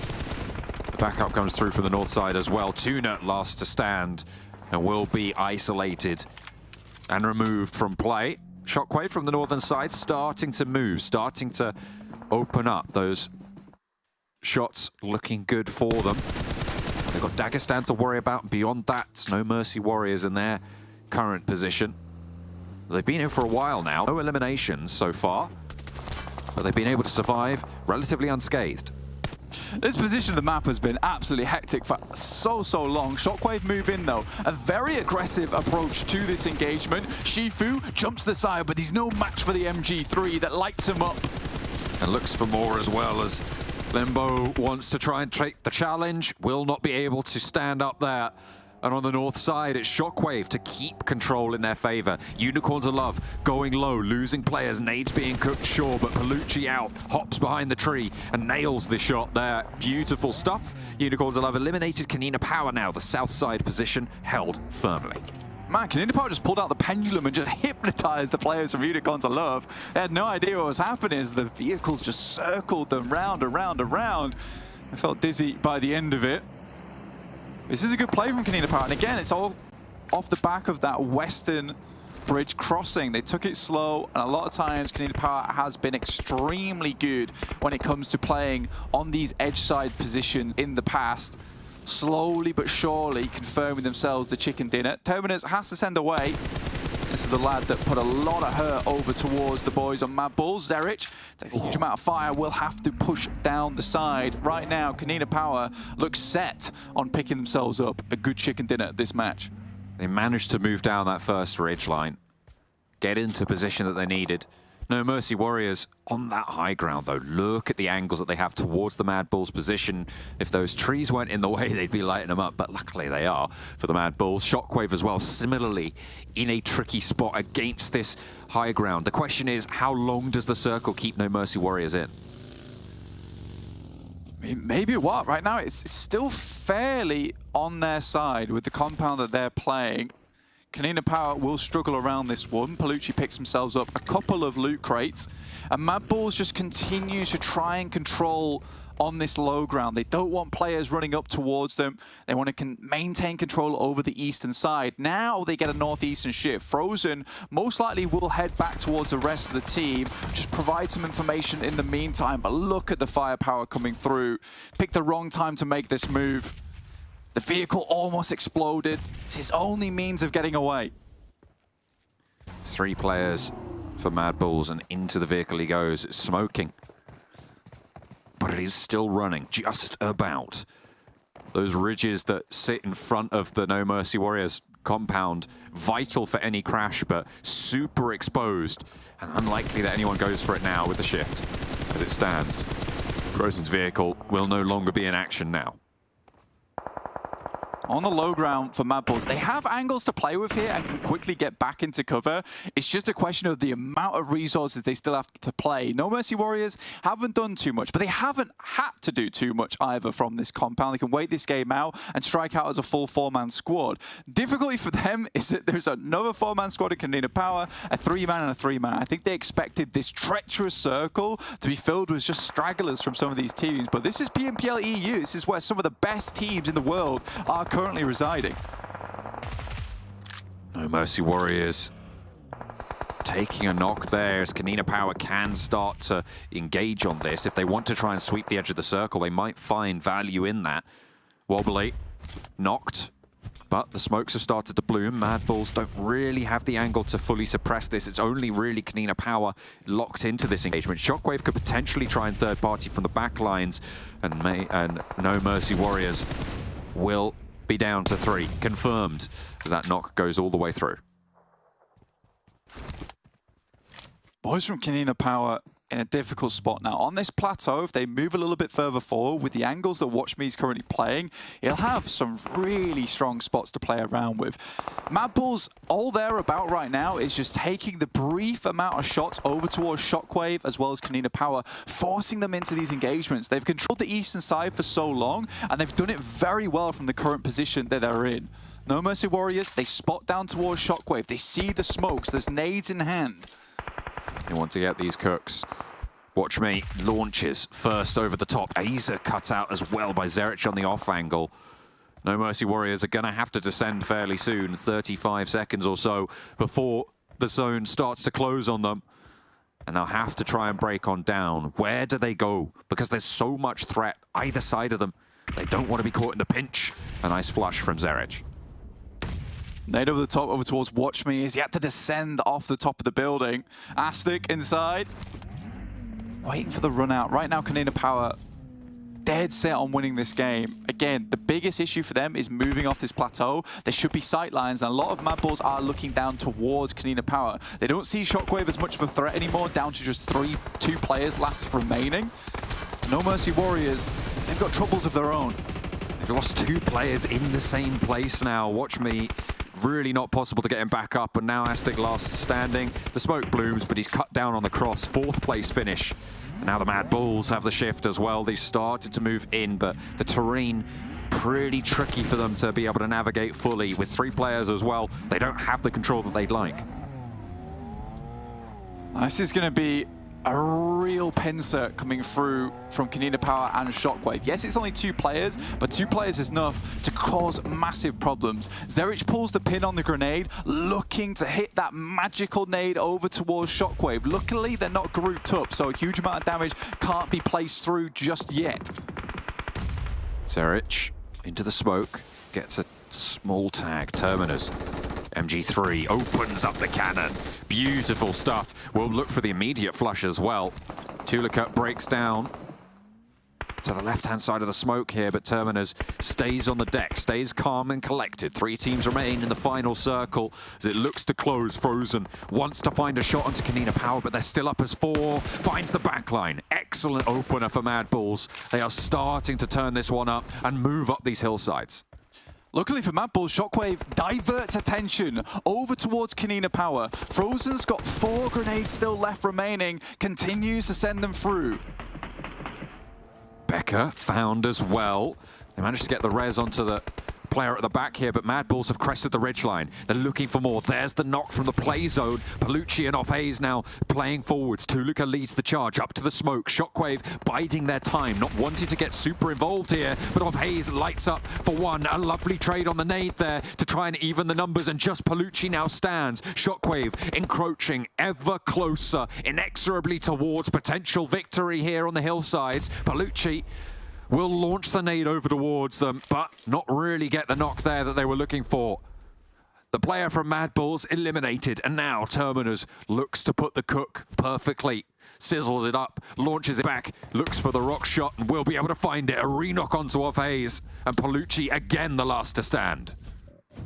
Palucci has no idea still. A Molotov over towards the backside of the vehicle prevents Palucci from moving further forward, but I think he's got an idea where he is. Off Hayes sends out to get that information on board. He'll send Off Hayes down and out the lobby while sidestepping the grenade in the meantime. 3 more nades on Palucci's side, but Terminus, he trusts the gun skill.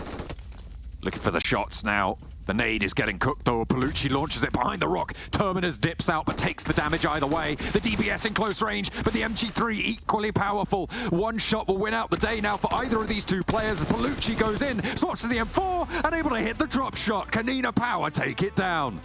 What a way to end it. Man, the skill from both of those guys. Palucci, historically a great player on KONINA Power, pulling off 1v4s a lot of the time. And then Terminus, also equally just as skilled, but cannot quite finish it out there in the end game.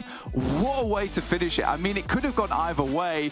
Really good brief burst of the MG3 fire. Quick switch to the SCAR as soon as he realizes he's low on ammo. But again, the DBS in those close range environments, which felt like it really had no place being there. But that's always why you keep 1 DBS on the team.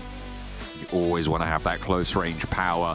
Hitting that drop shot really nice to cap off a game of KONINA Power's doing. They really were able to play that one solidly, descending from the hilltops, playing off in that full squad stalemate, and in the end, they were able to take home the chicken dinner. What a way to end it from Pullucci. I mean, Max coming... we were actually sitting in the green room, we were like, Ginny, by the way, like, yeah, it's been nerfed. It's not that good anymore. Close range. It's still really good. Is that really good? it's a slight nerf. It's just not as good as at a range weapon. But if you get close enough, which is what happened right here, an MG3 is not going to save you. Unfortunately, that's how it's going to go. But KONINA Power, they slowed things down so much when they reached into Potato Hill. They were just like, we don't have to leave this position. We're just going to stick onto this spot, scout all the teams, and we're just going to let the fights happen, and we're just going to survive as far into the game as we possibly can. And when the number of teams is down to a bare minimum, that's when we're going to start to control the lobby. That's when we're going to start to get involved. And they pull the trigger so well against No Mercy Warrior in particular. And when they clear No Mercy Warrior, they can have control of pretty much like more than 50% of the circle, so they can apply as much pressure as they want. Yeah, speaking of No Mercy Warrior, that was a team that you went for the predictions because it felt like they were in such a good spot and it did feel like they would be able to get that chicken dinner. So what went wrong for them and what went right for KONINA Power? So for No Mercy Warriors, of course, their compound is good. It's a really strong compound in this kind of terrain because if you're out in the open, it's like a bowl position, so you're very vulnerable if you have to push in the center, which is why a lot of teams will play an edge. And No Mercy Warriors, the moment they saw their compound outside of circle, they did nothing to try and facilitate their late game position. They were just very idle and allowed teams like KONINA Power to set up angles on them so that they couldn't escape. I feel like if No Mercy Warrior were a little bit more proactive in their approach to this game, they would have been able to maybe obliterate KONINA Power because before they become a major issue in the late game, and maybe get the control that KONINA Power were able to really just put on full display at the end of the match. So I feel like this should have been their game, but KONINA Power, 21 pointer right here. A team that has had some, up and downs, known as a pretty good Sanhok team in the past, but having a good presence on Erangel, now that's a map you're going to be happy to get some points on. Yeah, absolutely, especially with the iteration of the fact that Erangel has happened twice today. But I think all in all, when we're looking at that leaderboard as well, it does bring into perspective the fact that once again, every single time there is a chicken dinner secured by a certain team, the eliminations alongside it have also been in the double digits, which is a little scary when you're looking at it from a team that's maybe currently towards the bottom of the league table. But SHOCKWAVE as well, getting their points, getting the placement points, the elimination points, that's really great for them. Terminus having a great impact this time around on the game as well. 6 elims on the board. You should be happy with that. Yes, Terminus. So good. So good. 6 eliminations on board, really. I mean, this guy had an MG3 pretty much the entire late game. That is a deadly, bloody weapon, Junior, okay? You've got to be careful when you're going up against that one. DBS might be good, but MG3 also pretty damn powerful. And he was doing so much as like an individual player despite his team still being present. Like, he was clearing angles so well, making sure they were not going to get peeked on too heavily by MADBULLS. He was really making sure those ridges weren't used as efficiently by a lot of the teams against them. So he was doing a lot of the heavy lifting. And also at one point, there was one nade from Terminus in the late stage when it was just KONINA Power versus SHOCKWAVE. He denies that res from Pullucci. If he gets that res, it's an even easier KONINA Power win, but the fact he denies that res shuts it down to a 1v1, and then it's pretty much anyone's game. So he was really good at holding that utility as far as he actually did. Yeah, the damage numbers as well this time around with the coming through from these teams is pretty high. Not as high as maybe the damages we've seen earlier today, but it stays consistent with the theme of teams really going out and trying to get as many eliminations on the board as possible on top of those placement points. Gotta pop off, and MADBULLS, I'm telling you, they are not a 4-man team here, Janiro. They are a 5-man team because Blank is just helping them from the back lines. Supporting this team and just predicting them. Yeah, I'm telling you. I mean, he predicted their win, predicted a top 3 this time around. Yeah. To be honest, I was very doubtful for MADBULLS because I was like, are they aware of that one ridge over to the eastern side? And I was like, no, maybe not. And then after I predicted, I'm like, oh, actually, it is MADBULLS. They probably know about that ridge. And they send it instantly to the ridge when teams south start to die out one by one. Go to the ridge. I think Toluca and Zerich in particular played that spot. And I just loved it because it's a position where you can just slow things down, wait for SHOCKWAVE, No Mercy Warriors, KONINA Power to be at their weakest when they're transitioning into the circle, and MADBULLS can start doing the good old shooty shoot at everyone. So They slowed things really well, and MADBULLS, again, just a consistent team, part of the big three, and they're just going to bring more points on board to make it in that top 3 position on the rankings after this one, for sure. Yeah, Shoo definitely working out for them this time around, but again, it's been really intense when we're looking at how the teams have been playing in the last couple of maps. It is genuinely just go, go, go. They're not giving each other any breathing room, and that's resulted in some pretty spectacular gameplay. Yeah, as you saw from KONINA Power just absolutely nailing down the entirety of No Mercy Warriors in that compound. They could not escape. No Mercy Warriors, I feel like a little bit of a split, or maybe trying to get access to those crates earlier. KONINA Power does not become an issue, but here Terminus confirms that elimination. But the DBS, you just need to hit one. He switches over to the M4. Actually, I didn't realize that from his POV, so I actually did switch. And just one bullet because they were so low, that was going to make the difference. And it is Palucci to lock down that chicken dinner. Yeah, one is all you need, and that's exactly what Palucci did. And when we're looking at the overall as well, again, KONINA Power with these couple of points that they have able to get themselves onto the board. They managed to get onto that first page. But, you know, before we get super excited, like, yeah, let's go, we need to really take into consideration the fact that this is day one only. It's only day one. Anything can happen. It's day one for the big three. Janira, already in first, second, and third place, respectively. They're already up there. They're popping. Like slotting in nicely. Yeah, exactly. I mean, it's so funny that it happens in the first day because MADBULLS had a really hot start in spring, so we kind of expected them potentially to continue that at the start of the fall season. Gladiators in spring had a slow start. Major Pride in spring had a slow start. They adjusted. They make those iterations we talked about on the pre-show, right, Jenny? And now they're just instantly aiming for the tops. I'm so happy to see that happening here. As you go down to the second page, a lot of the teams do we still want to see more of. Titan Gaming. Yeah. Way too silent with this kind of roster. Of course, this is the first season they play. They acquired a new roster slot this season, so they might need a little bit more of time to adjust compared to a lot of the other teams here. So I'll give them these first 3 days as like a testing period, but yeah, it's still 3 days that might hurt you in the long term. Yeah, absolutely. And we touched upon that earlier today as well. It's really important to hit the ground running and stay consistent for as long as possible because, again, as you're looking at those big three teams, that is something that they have been doing so incredibly well. But we have another map of Miramar coming your way. So let's send it over to John and Blank to walk us through their thoughts and opinions of how today's been going so far. Plenty of questions, comments, concerns, I'm sure, on the cards for Miramar so far. The last match of the day, we're going to be taking a look at the desert once more. Blank, we saw a great game last time. Let's hope for a repeat. Yeah, I mean, down towards Impala, it's a difficult finish. I'm not going to lie. Very, very difficult finish for a lot of these teams, but they made it happen at the end of the day, which is always good to see. Like Max said, he predicted, you know, Gladiators, Major Pride, as well as MADBULLS. Those are the big three to look at. And what do you know? They're all pretty much neck and neck towards the top side. So these are teams that we expected to do well. And they are. I think Major Pride, some people had questions about them in the past, but it seems that they have changed up their playstyle in a big manner, actually. Much more looking for those central positions around the map. They seem a lot more confident taking those team fights. So as a team, they seem to have gelled a lot better. And again, it's always difficult because they went from having half their players on MADBULLS to reforming the whole roster, and now they look like they have a lot better synergy on side. So that's going to very much assist them in the long run. Same deal with MADBULLS. They also seem to be getting much more comfortable playing with one another in these games. Over towards Miramar, though, with a playing path that is north to south towards Via de Mar, starting up in Campo Militar with TUNA Esports as well as the VULGAR boys, Campo Militar and Torre Armada.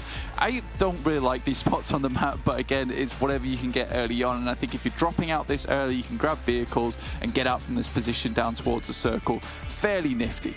You do need to be dropping onto those vehicles, though, making sure that you are taking them away from the teams that surround you. VIRTUS.PRO, Unicorns of Love, both of them already looking for vehicles where they can find them. You can see VIRTUS.PRO already taking 2 away, so make sure you have that opportunity rather than leaving the area a little bit desolate, but they'll be able to find something, I'm sure. Everybody out just about now as the plane sends over Via de Mar. MADBULLS will be able to touch down there and with the circle as well. We had a southeast circle last time, southwest this time around, and we're into the Chumasara Hills. Blank, this is treacherous terrain for everyone. Yeah, it's really, really difficult to work with here. I think a lot of teams will be looking to pick up down towards La Tierra. There's compounds over here in Minas, so very much a position that you want to hold on to. Again, a lot of teams can take a similar rotation over towards La Cobreria down this side, and there are also these rotations through here. So again, quite easy to get to, but not easy to play. And I think it's really a decision of whether you want to play this south side or if you want to play towards the northern edge. I think if you play the south side, you kind of setting yourself up for a lot of danger in the long run, John, just because so many teams are going to be playing around this spot on the map, and moving through that terrain is not easy. So the rotations are going to be slightly stunted by that. Everybody's going to be looking out for what they can find. Titan right now looking out for players over the way. Alpha very, very close. They've been a little bit less sly this tournament, as you talked about before. They've certainly had an impact in quite a big way, I would say. I think certainly on their chicken dinner they made themselves known, but I'm happy to see this roster back in action. I think you were a particular fan of the Sly Europe team as they were back in the spring season. You liked them. You felt sorry for them when they didn't have the success that maybe you thought they deserved, but hopefully this time around they can get a little bit further. I think the way I see Alpha Team is that they're a team with a lot of potential. I think when you look at each player individually, like, they can be one of the top teams in EU. But I think with Gladiators, Major Pride, MADBULLS right now playing the level that they're at, it's very hard to topple them. But I think that Alpha Team certainly still has a long life in PUBG Mobile. Let's put it that way, because they do think that each player on this team works very well with one another. Reflect is one of those superstar players you want to have on the squad. Mandarin's quite decent at these off angles and often plays these unusual positions. So it's difficult to contend with them. So I think that they certainly still can play extremely well, but I do think that they still have a long way to go. That is where I'll leave it. I mean, speaking of a long way to go, Titan, who have just taken down one of the players from Alpha, definitely have a long way to go right now. You can see they're sat 15th place right now with that elimination added on. It's not the best of starts for what should be a fairly all-star team here. I mean, we saw Icy all the way back being a star player for Unicorns of Love. Robs as well. What a player this guy has been over the course of it. Pioneering the DBS in the region as well. Oh boy, all the way as far back as Berlin PMCO, this guy has been a name to be feared. This is a roster full of potential, but right now, in this day's games, they have not shown that. Yeah, issue with Titans is that, honestly, their synergy is just not there. Individually, the way you spoke about them just now, they all sound great. Like, on paper, this is a team that you will 100% sign every day of the week. But together as a squad, right now, it's just they don't have that synergy that they're looking for. PMRC EU versus Africa look to be a great ground to be just scrimming in and getting yourself some good experience, especially as a new team that's just formed. But they were just set upon by so many teams, and that actual tournament was so chaotic that it's very difficult to actually retrieve anything of use out of that. They had hot drops absolutely every single game. So I think for Titans, as opposed to starting with a good run-up, right, a good head start coming into PMPL EU in terms of synergy, they don't have that. I think it'll still be a couple of weeks, maybe a week if they're lucky, before they start looking like a fully formed team. But again, like you say, on paper, brilliant, but I want to see that in reality. I don't want to just see pictures and drawings. Just a realization of that potential, I think. We're all rooting for them, but we need a little bit more. Players taking a break from the region when they come back. It's not a warm welcome that they'll find. Certainly not this time around. SBG moving in from that northern side, moving just around the north of Picardo, away from the Hacienda position from San Martin on the northeast side of it. Potential to come into contact a little bit further along the way with PERMITTA Esports. over on the northeast side, VULGAR have made their breakaway. We spoke about how they did need to get on their bike fairly soon, and with this hard southwest shift, that was exacerbated that problem. Yeah, I think the good thing for both VIRTUS.PRO, TUNA Esports, as well as VULGAR, is that when you play up towards that north side and you have the north playing path, you can quite quickly and easily pick yourself some loot and then move down later on. So it's not like they're going to be unlooted shifting down towards this way if this was a south to north playing path. So it is slightly kinder in this sense, but again, not ideal. Unicorns of Love trying to move along with Titan. Rolkis already down on the back. As Robs moves out, breaking wide, isolates that high ground position away from conflict of his spot there. Nice control of the sightlines from Robs, and Titan continue to marshal this fight. Bonnie and Max are playing up close, the two newer names on this roster. Woodson trying to anchor from that high ground off angle. That's where you said you wanted to see more from him, or well, you wanted to see him being played. Woodson, that off angle specialist, but Icy knows where he is. He has his number. And Woodson has to reposition. A bit worse of an angle as well. Doesn't really have as much control of the cross towards the building that his two teammates currently reside. Yeah, has to bloom a lot of smokes here just to even get close. Titan, old boy, nowhere to be seen. Very much in the background. Luckily, Robs is here in the front with the UMP. Massive amount of damage done, inflicted over towards Unicorns of Love as he quickly dips back inside for a first aid. There it is. The final blow is dealt. It's struck towards the Unicorns of Love, but hang on a minute, there's a third party. Shockwave are going to roll up into this engagement as well. Havlik is down. This is Rezable. The circle does shift out to the east side, so they don't have too far to go should they want to just fully disengage. Old Boy still playing out in the sticks. I mean, for Old Boy, at least he gives them a checkpoint to head towards. MADBULLS, in the meantime, stuck on this ridge side between them and Major Pride. This is not an easy position to play in. Tulika has to send down the hill. Fleek in great danger at the moment. We spoke a lot about these Tumasara Hills. Right now, the only fight that's probably going to happen this game in here is this one on your screen right now. Black-Whites over the ridgeline, but he's pushed back. The UMP in hand. A real resurgence for this weapon being seen. And it's great to see it as well. A nice spray control there from Tulika to be able to find the first. And Major Pride lose a vital member of their team for these close-range late games. I mean, the UMP was always a staple back in the day, just an absolute laser of a weapon, especially in close quarters combat. The difference is that it just didn't top out the DPS. And I think with the recent nerfs coming through, I think you can now comfortably say that UMP is a bit more, well, not a more desirable option, but an option as opposed to the DPS. You see here, Zerich right now using it to great effect. It has that versatility of mid-range combat as well as that close-range power that the DPS did have knocked off it a little bit, but you still will see it played. We have seen it played, in fact. But the UMP now, a mainstay, hopefully.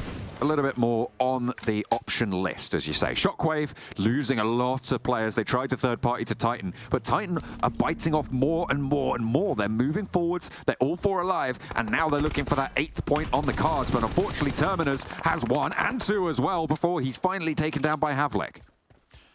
I mean, very dangerous. Thing is, Terminus has always been a really good player over on the side of Shockwave. He's been very difficult to deal with many times in the past, but so has Havlik. And I think Titan are glad to have him on side. A really nice angle he took, and not an easy shot to hit as well in a really crucial moment for the team. Now Titan up to 8 eliminations with what should be 4 members still left kicking. And then only in zone 2, the circle's not going to hit too hard, which means they can get down towards Picardo and into the circle itself. With it being down towards the southwest and we're getting a northeast shift, a lot of teams should be playing down towards the south side, which gives free entry for Titan in this endgame. So a very good start for them to start gaining points back on the board for themselves, when today just hasn't gone all that well for them. Their coordination in these fights has been better than we've seen from them so far. So that improvement, as you say, starting potentially to show a little bit of a glimmer of hope for this potential all-star roster. The next shift fairly soon to come through. Titan will have to get on there, well, whatever vehicles they can find, really, to try and move down. A shift comes through, and there it is, straight up onto the middle of VIRTUS.PRO's position, now primo right now. VIRTUS.PRO. Obviously, there is angles around here that could take some pretty nasty shots towards you. KASIK playing Church right now can take some very good shots, and it's fairly safe as well to play around with. SBG opted for very much high close quarters combat control, DBSs and the Molotovs. Someone shuts the door on him. That is really not what you wanted to see. Victor spots HateMost moving up the stairs towards the top, out onto the balcony as well. They know he's there, but they can't do anything about it. HateMost wants to put more as well of the pain down that he's able to deal out towards Victor, and out they come for a little bit more as well. Valo goes into the fray and ends up with a little bit more than a scrape and a bruise there. Moving on into the corridor there with the DPS. HateMost still playing well for the roster of the Nameless. Trying to make a name for himself. Nade being cooked now as they try and push on in. 2 players active for SBG as Mango is flushed away. HateMost moves out right now. SBG trying to get members of the team back up on their feet. We've been able to take out 1 player already. Getting all 4 players back up in action, you get an advantageous fight. HateMost goes down. Now it should be a 4v2. INOS moves into a very dangerous location and gets flushed. I don't think that was necessary, especially when you're just waiting for the teammates to get involved there. And you know that position in those long houses is almost certainly going to be occupied in these little scrappy engagements. You need to be checking those angles. They just don't, and SBG lose another player because of it. Unfortunate. Trying to feed this one back. Victor goes high. Snowick stays low here. Drops out, drops wide, and Beast tries to answer back and will be able to close the pincers onto SBG. They are made a meal of, but at the cost of 2 players, the Nameless swipe them away. I mean, they were in such a good position to get all 4 players back up on their feet before going for the reaggress, so it was totally unnecessary. They gave them so many 1v1s there. I mean, that's just poor play coming through from SBG. And it's not what I expect from them either, because they are a good team. And they set themselves up for a really strong fight with the 4v2. So it's a bit confusing they would go for that. And there's no real reason to force that fight either. It's not like they have any more nades. A lot of utility was already used at the beginning of that engagement. So for SBG, they throw away a really easy fight on their last match of the day to put up some more points here. Dagestan on the southeast side wanted to keep their name up there with Alpha a little bit ahead of them. Hopefully they'll be able to try and keep up the circle. Shrink goes out hard west on this circle, but not too dramatic of a shift either way. The main teams put out by this VULGAR, NEXUS, Dagestan as well on the east side. MADBULLS have a little bit more to go, but they were going to have that anyway. Pretty difficult actual spot to play for a lot of these teams on the north side now. For MUERTE, Major Pride, KASIK team, they all have really good high ground elevation to play down, looking towards teams like VIRTUS.PRO, Titan, PERMITTA, with Dagestan now engaging versus NEXUS. Good shots from Zadira will finish off some more players. Last player alive though for Dagestan, and Octavian sends out a very wobbly grenade round the side. Not looking good for either of these 2 rosters right now. If Limbo gets back up, if Shifu is revived as well, a potential to have a decent game here for Dagestan on the southeast side, but there's still a lot more trials and tribulations in their future, I'm sure. Octavian finds one through the door frame. Should be worried a little bit more about next door because there's 2 players there ready and waiting. But limiting Dagestan to 2 players active is big news against this roster. Will severely diminish their point scoring potential. For Dagestan, who were able to accrue a lot of points here over towards Miramar earlier today, you know, losing out a chance here when they kind of did the impossible, moving through the fields and the sand dunes to get towards this spot. Not easy. But yeah, losing majority of their players here also similarly not good. Havlik putting the hurt over towards PERMITTA alongside with Icy. That's 2 players down almost instantaneously for PERMITTA Esports. They're close to the PERMITTA team, are close to the Nameless remnants as well, the 2 players who survived the engagement with SBG. And Titan are capitalizing. Double-digit eliminations already, Blank, with 13 teams still remaining. This is a really good game and what we've been waiting to see from Titan. Yeah, I mean, are all 4 players alive as well? It's crazy. I mean, 8 eliminations right at the start there is fairly insane and could lead to a big elimination game. Still 12 teams remaining. One of the teams that's stolen away the majority of the points in this match so far. And I think for Titans as well, I know you're mentioning that the synergy looks decent, but I would personally disagree on that note. I think individually, they're all performing so well that they seem to be working well as a team, right? A lot of these pushes are individualistic plays, trying to refrag or bait the other teammate a lot of times, but they are just so good at the game that they're making it work here. Obviously, that will change in the future, but this just shows the kind of potential that can come through from Titans. When they are given that opportunity to strike, they're going to take it. And you know it's going to be devastating from this roster. MUERTE on the southwestern side, looking to take a little bit more of a laxed approach to this game. 2-2 split right now, trying to control all of the south side of the road.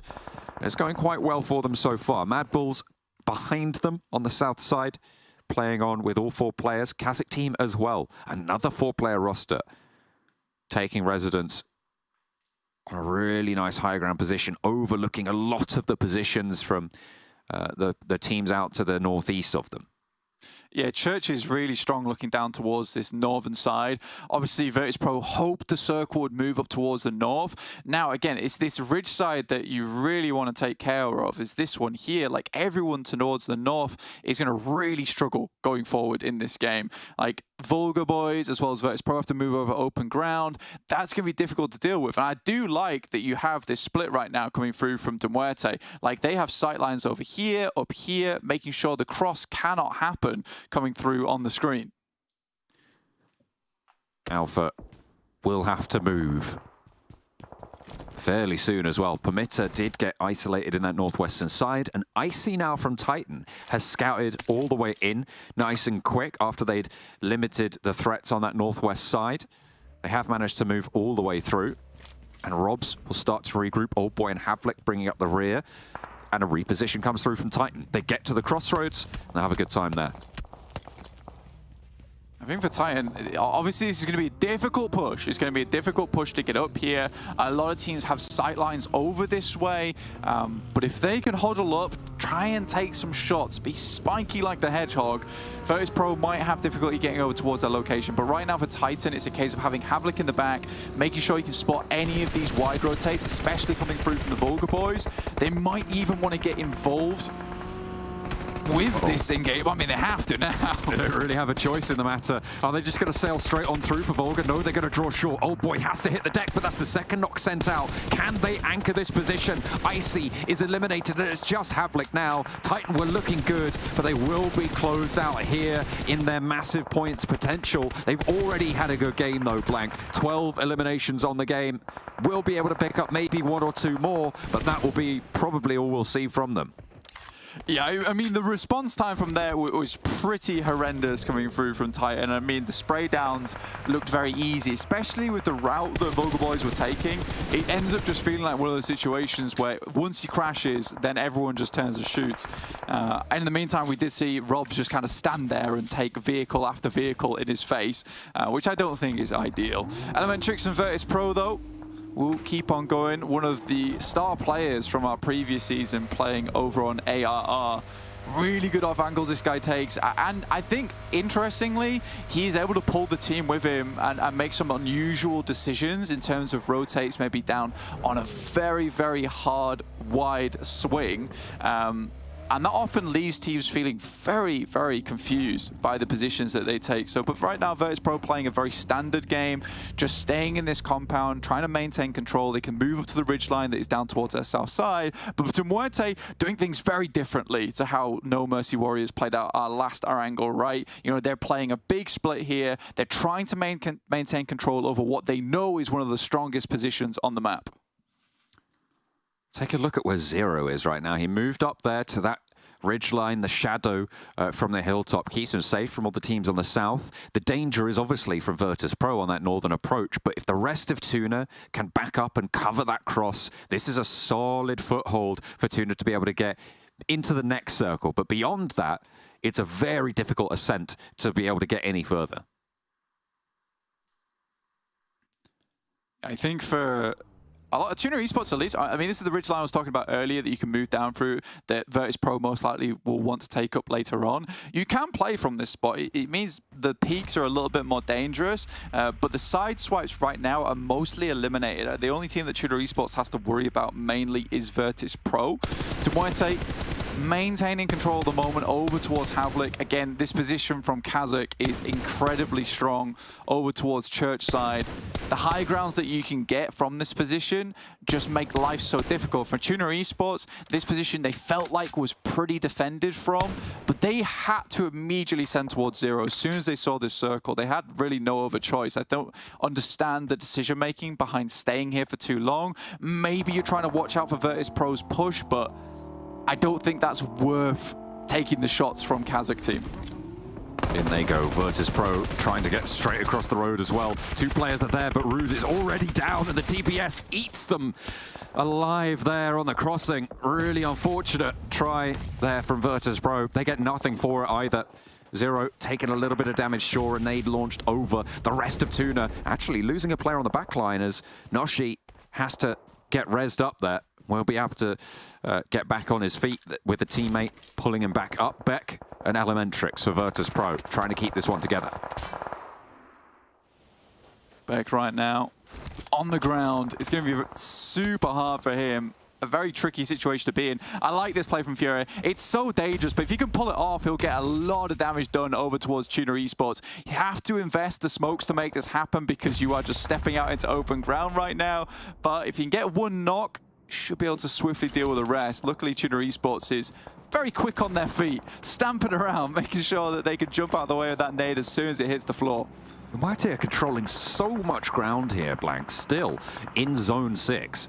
They have got quite a wide split going on. It does leave them a little bit vulnerable on the south side, though, so potential for a little bit of an upset there on their position.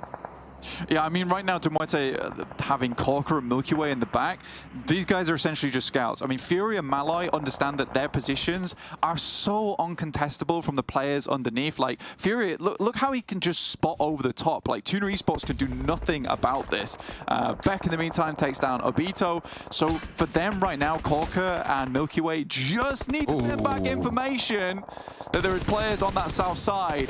Havlik, though, what a play from him. Immediately takes down Furia, and that will really cut MUERTE's chances in half. 15 points on the game for Titan. And there's still 7 teams remaining. A really, really solid entry. And it's good to round out that first day with that little confidence booster as well. Would be much sorely needed in their camp, I'm sure. But they bring MUERTE down to 3. Like you said, a massive low struck. I mean, for MUERTE right now, this split is now getting a bit more dangerous. They probably would want to regroup. I think Malloy, the amount of value they found from this spot just is not really worth it anymore. Never mind, that's a great nade. They find themselves 2 eliminations. But that's what they've been looking for a long, long time. It is at least 2 or 3 eliminations. Otherwise, this is not worth it. This is kind of the play that they're making at the moment is sort of for a podium finish as opposed to a chicken dinner. Right now, MADBULLS have one of the best chances down towards the southwest side. You've seen Havlik's damage numbers on the right-hand side of the screen? Insane. Over 1,000 already, with Zone 7 still closing. Goodness me. TUNA trapped on the ridgeline. So this is where they're going to struggle after this move to get up, and this is where they're falling a little bit short here. Just Purple remains. MUERTE really invested on clearing out this northern side. The fact that Cork is still alive and untouched is crazy to me. Yeah, MADBULLS are very much playing it slow. This reminds me of that last Miramar match as well, where we didn't see them take that high ground advantage for a long time. So maybe they got a false positive from that, realizing that, you know, when they came in very, very late, they seem to get themselves a decent finish. Here's Zero up against VIRTUS.PRO. This is the push that just went terribly wrong for them. Really good defense from him. Just chewed up in the molars of the DBS. Really hard to make that one work when you're faced with such indomitable power. Zadira trying to get back behind the headland, but you're already in the blue zone, and Dagestan will last no longer. They cannot weather the storm.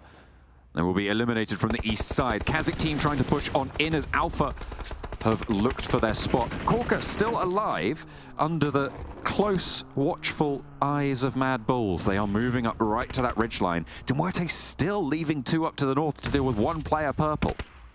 Yeah, KORK needs to be now screaming at his team saying, oh, I need your assistance. Like, this is a very big throw coming through from MUERTE at the moment. And I don't know if this is vengeance against purple or what. The fact that he's able to get up the hill means Malloy now has to shift angles over towards this way. And this could be easily another MADBULLS win.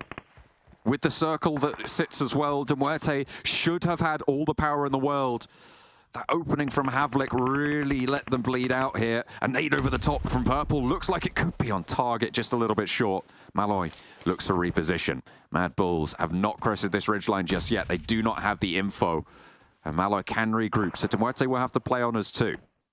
I mean, it's such a crazy position that KORK is playing as well, because he's basically playing the ditch, right? So the thing for KORK is that, yes, no one really can see him as of yet, but he's so nadeable, and it's one of those spots where if I was walking over the ridge side, I'd immediately call 4 grenades just to send into that ditch at this point in the game. Like, it's very much a readable position on the map, easily nadeable at this time in the game as well. So the fact that KORK has just been able to lie down there for so long is really silly.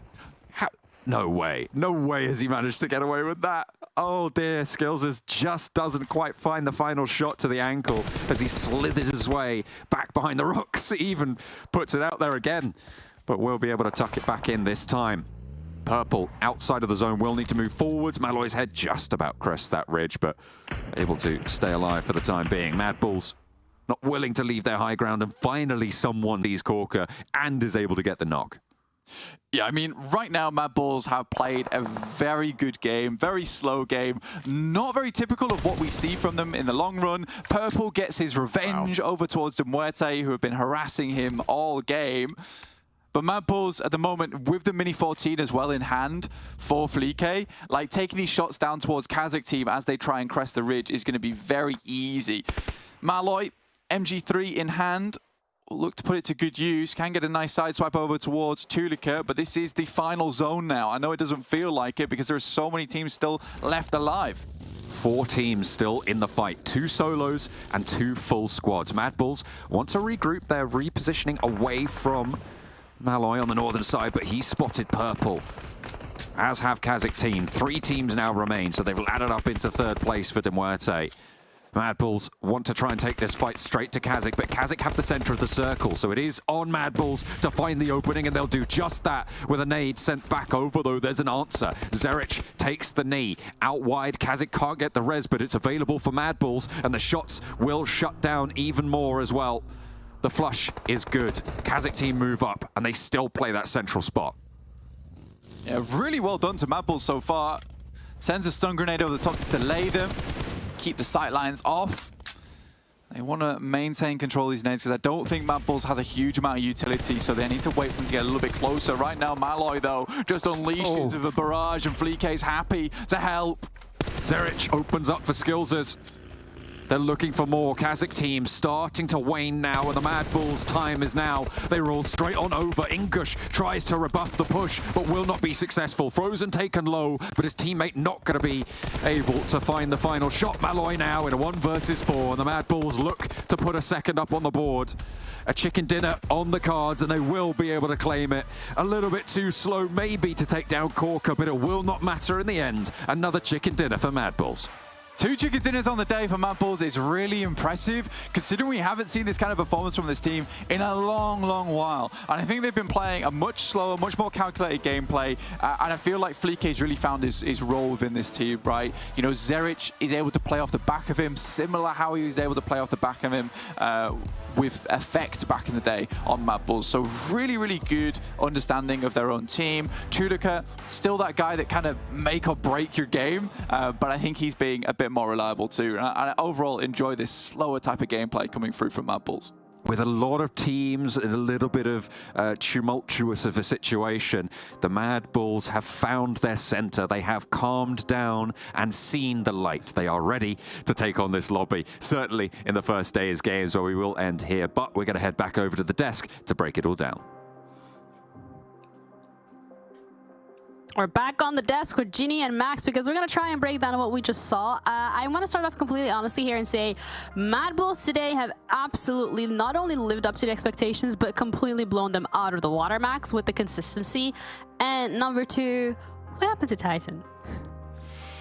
Wait, what? What did you say? What happened to Titan Gaming? I mean, listen, they get 1 placement point, but 14 elimination points. What? That is more elimination points than MADBULLS, who were there until the very bitter end. Okay, we'll talk about the consistency of MADBULLS, but we really have to highlight Titan. And I do really enjoy the point that Blank made during that game. I feel like the synergy is still not there for Titan Gaming. I fully agree with that point, but because they're so strong individually, they can make up for those weaknesses by sheer fragging power. I mean, you saw that happen in the early game versus Unicorns of Love versus that third party of Shockwave, where initially they were completely surprised and upset, but they were able to bring it back and get themselves 14 eliminations on this game. Then VULGAR boys, your boys, Ginny, just came around and just messed it all up for them. But is that what they make when the rabbits are shooting? Is that the sound? Yes. Oh, yeah. Very good. Been specifically instructed to say that. Where? I haven't. It's a meme. All right. But I think as well, as much as you're touching upon the fact of like MADBULLS being very consistent, I think Titan, like you said it already, you've perfectly highlighted it. Individually, sheesh. But as a team and as a collective, they still need a little bit more time to gel together. Yeah. I mean, hey, Kalaris is not here, but we need a sound for the 1,000 plus damage, Ginny. What does that sound? That you do it. You'll... Yeet. Kalaris, please! Bring him back! But yeah, 7 elims, 4 for IC. Robs, old boy did go out a little bit early, but that's fine. Old boy, he's the IGL. He's the glue of the team. But Havlik, I mean, with this amount of points too, I would say, maybe also an MVP contender for the day. Though, Malloy, good eliminations when it comes to the grenades. I still feel like this should have been MUERTE's game. They had an egregious split over to the west, and the fact that they were not punished for as long as they did was an absolute miracle. But them not willing to regroup when teams like MADBULLS, KASIK team, some players of Titan, TNA also closing that gap, they still stick to that 2-2 split. A little bit too overconfident for MUERTE. I feel like if they do regroup in the warehouse and eliminate MADBULLS, it is possibly their win, but unfortunately the split did hurt them in the end. Yeah, that split specifically was something that we used to see a lot from Gladiators as well during spring, but they have completely fixed that up and they've stopped doing that, and it's really translated into a lot of wins for them. So maybe the question remains here, how long will it take MUERTE to kind of learn from that mistake, start grouping up maybe a little bit earlier, before teams are going to go look back over these games and be like, oh, this is a team we can punish, so get ahead of the curve a little.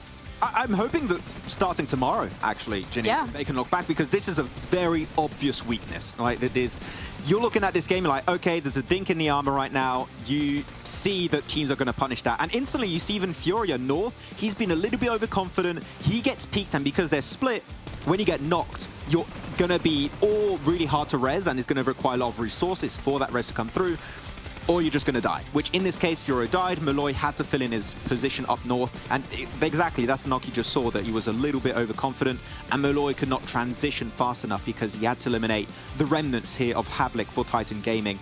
And yeah, looking at the rest, MADBULLS, very similar to last game, right, Ginny? They just waited things out south, let things happen, and when the teams were again at their weakest, they start to transition, gain even more control of that game, and they just overwhelm all the teams remaining. And that's then for MADBULLS, 3 podium finishes in a row out of their total 4 matches of the day, and 2 of those transitioning into an actual chicken dinner. So they're going to be in first place by, I'd say, a significant margin.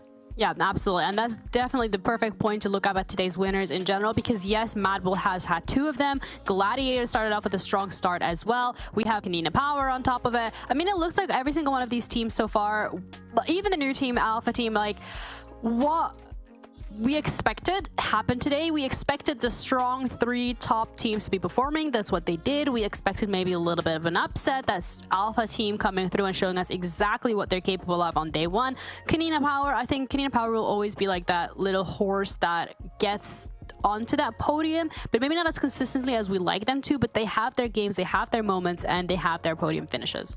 They are a contender. KONINA Power always like lingering in the shadows of the big 3, I think it's fair to say. And they're not the only one. There's quite a few teams in that position that they're really good. They're really strong teams. But when it comes to overtaking Major Pride, MADBULLS, Gladiators, a little bit of a rough task at hand. But they can make it happen. And I wanted to see their success transition outside of Sanhok like we saw in spring, and that's what they've been doing here, getting that win over on Miramar or on Erangel. Always good to see. Yeah, well, I'm gonna have to ask you, Max, who your MVP for today is. I think I know. No, I changed. You changed. Oh, I would like to know. Because Matic was looking as an MVP contender. Absolutely. Not anymore. Okay. With the average survival time, there's a big portion of the calculations for the MVP points. I would have to say it's a player from MADBULLS. Tolika Zeric, I would have to go with Zeric because MVP of last season, and I feel like it's very fitting. So let's go All right, Zeric. let's see whether or not you're right about Zeric, as we're going to be bringing up the MVP of today. Oh, let's go! No, I think someone told him that. There is no way. There isn't. Big brain, Max. Look at that. Look at the survival time. That's exactly what I'm referencing. Actually, that is nasty. 25 minutes on the day. On the day. It's a little bit less than 25 minutes, but pretty much 25 minutes. Look at this guy just getting so much damage, playing that ridge on their chicken dinner, third place over on Erangel 2. He was such a prevalent and present player for this team. And yeah, I mean, MVP of spring for a reason, right? He is just that damn good, and he's already making a dent on these other teams in the first day. Yeah, well, that is absolutely incredible to see. So congratulations to Zeric for getting MVP. Day one, you know, he's staying consistent with the theme from spring to fall. This man's got it. But let's look at today's overall as well, because as Max probably already predicted correctly, is that MADBULLS is at the top due to 3 podium finishes, 2 of them being chicken dinners, and a whole bunch of eliminations on the board as well. Alpha Team actually winning the tiebreaker here. If they didn't have that chicken dinner, Major Pride should be normally up there because they would have less placement points, and placement points are more important for the tiebreakers. But Alpha Team, that win is pretty important on this first day. But you can expect it to shuffle quite a bit. But what a decent kind of cushion MADBULLS already created on this very first day. What is that currently? They have like a 19-point advantage versus Gladiators. So even if MADBULLS get a 0-point game and Gladiators get a win, they could still remain in first place, which is so rare to witness when only 4 matches were played for all of these teams. That is really comfortable, and I'm intrigued to see if MADBULLS can lengthen that lead tomorrow, or if you're going to see Gladiators, Alpha Team, or Major Pride try and shut down that advantage. Yeah, absolutely a cushion for sure from the side of MADBULLS that has been built this time around. And also when looking at the second page of today's overall rankings, it's going to show us which teams maybe have missed the mark a little today. But again, being on the second page doesn't necessarily mean that you're out, especially not today. Right. It's just a way of highlighting that there are a couple of things that need to be worked on. There are some improvements that need to be made. And each and every single one of these teams is going to be able to go back today, look at the games, and figure out a better strategy for tomorrow. Sorry, I just realized looking at the first page, and for Titan, that's 22 eliminations, 3 placement points. That is the biggest disparity in placement points and elimination points you would probably ever see on a day one opening day of PMPL. So that is impressive, though, going on the low side of the rankings. Teams that we want to see do better here. MUERTE, you know, they're very clearly setting expectations after PMRC EU versus Africa, not quite able to transition that success. Unicorns of Love, their roster still needs to prove a lot of things, and unfortunately, despite that one true standout Miramar game, there wasn't much from Unicorns of Love, so it's day one, right? Still a lot of changes can be brought to the table. There's only 4 chicken dinners a team could technically win today, but teams at the bottom, there are some that I didn't expect to start slow, so I'm saying tomorrow we need to see a resurgence from some of these guys. Absolutely. We also need to see a resurgence from some of us from the talent side of things, because we also put our predictions in today. And I'm not going to lie, I'm not sitting pretty on 1 point, but at least Blank, the true believer in the MADBULLS, has managed to get himself a pretty good amount of points on the board. Can we just ban me from predictions? Can we do that? Can we? Yes. Yeah, because technically, I'm not going to lie, when I predict, I usually look at the game, I'm like, okay, this team is in a really good spot. There's a high chance they're going to win. And then they literally die 10 seconds after. That's what happened with Titan. I predict them. They die literally 15 seconds after I predict them. So I maybe should just stop predicting. Can we just ban me from the predictions? I'd appreciate that. Say less. I got you. We're banning Max from the predictions, so even if he does end up getting like the predictions right and he gets the most points, he's banned. You heard it here first. Remember it. Thank you. Don't forget about it. You're banned from predicting. But also thank you to Monster for making it possible for all of us to get through. Today we covered a total of 5 maps, and we're going to be back again tomorrow with another 5, as well as Sunday 16 maps in total for the first opening weekend. I hope you guys have an incredible rest of your Friday. We're going to be back tomorrow, and we'll see you then.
know I be on a what?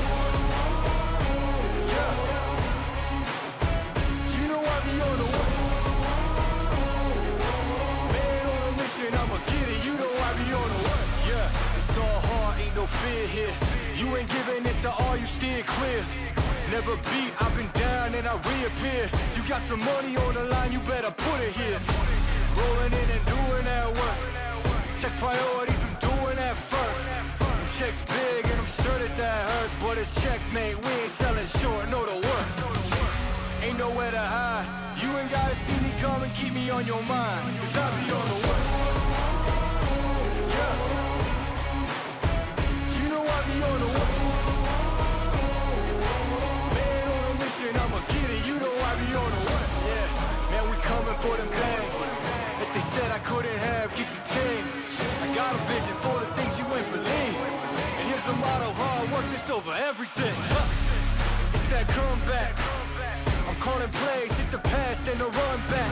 Yeah, I'm far ahead and gotta run laps. But we ain't letting up, we never done that. Ain't nowhere to hide.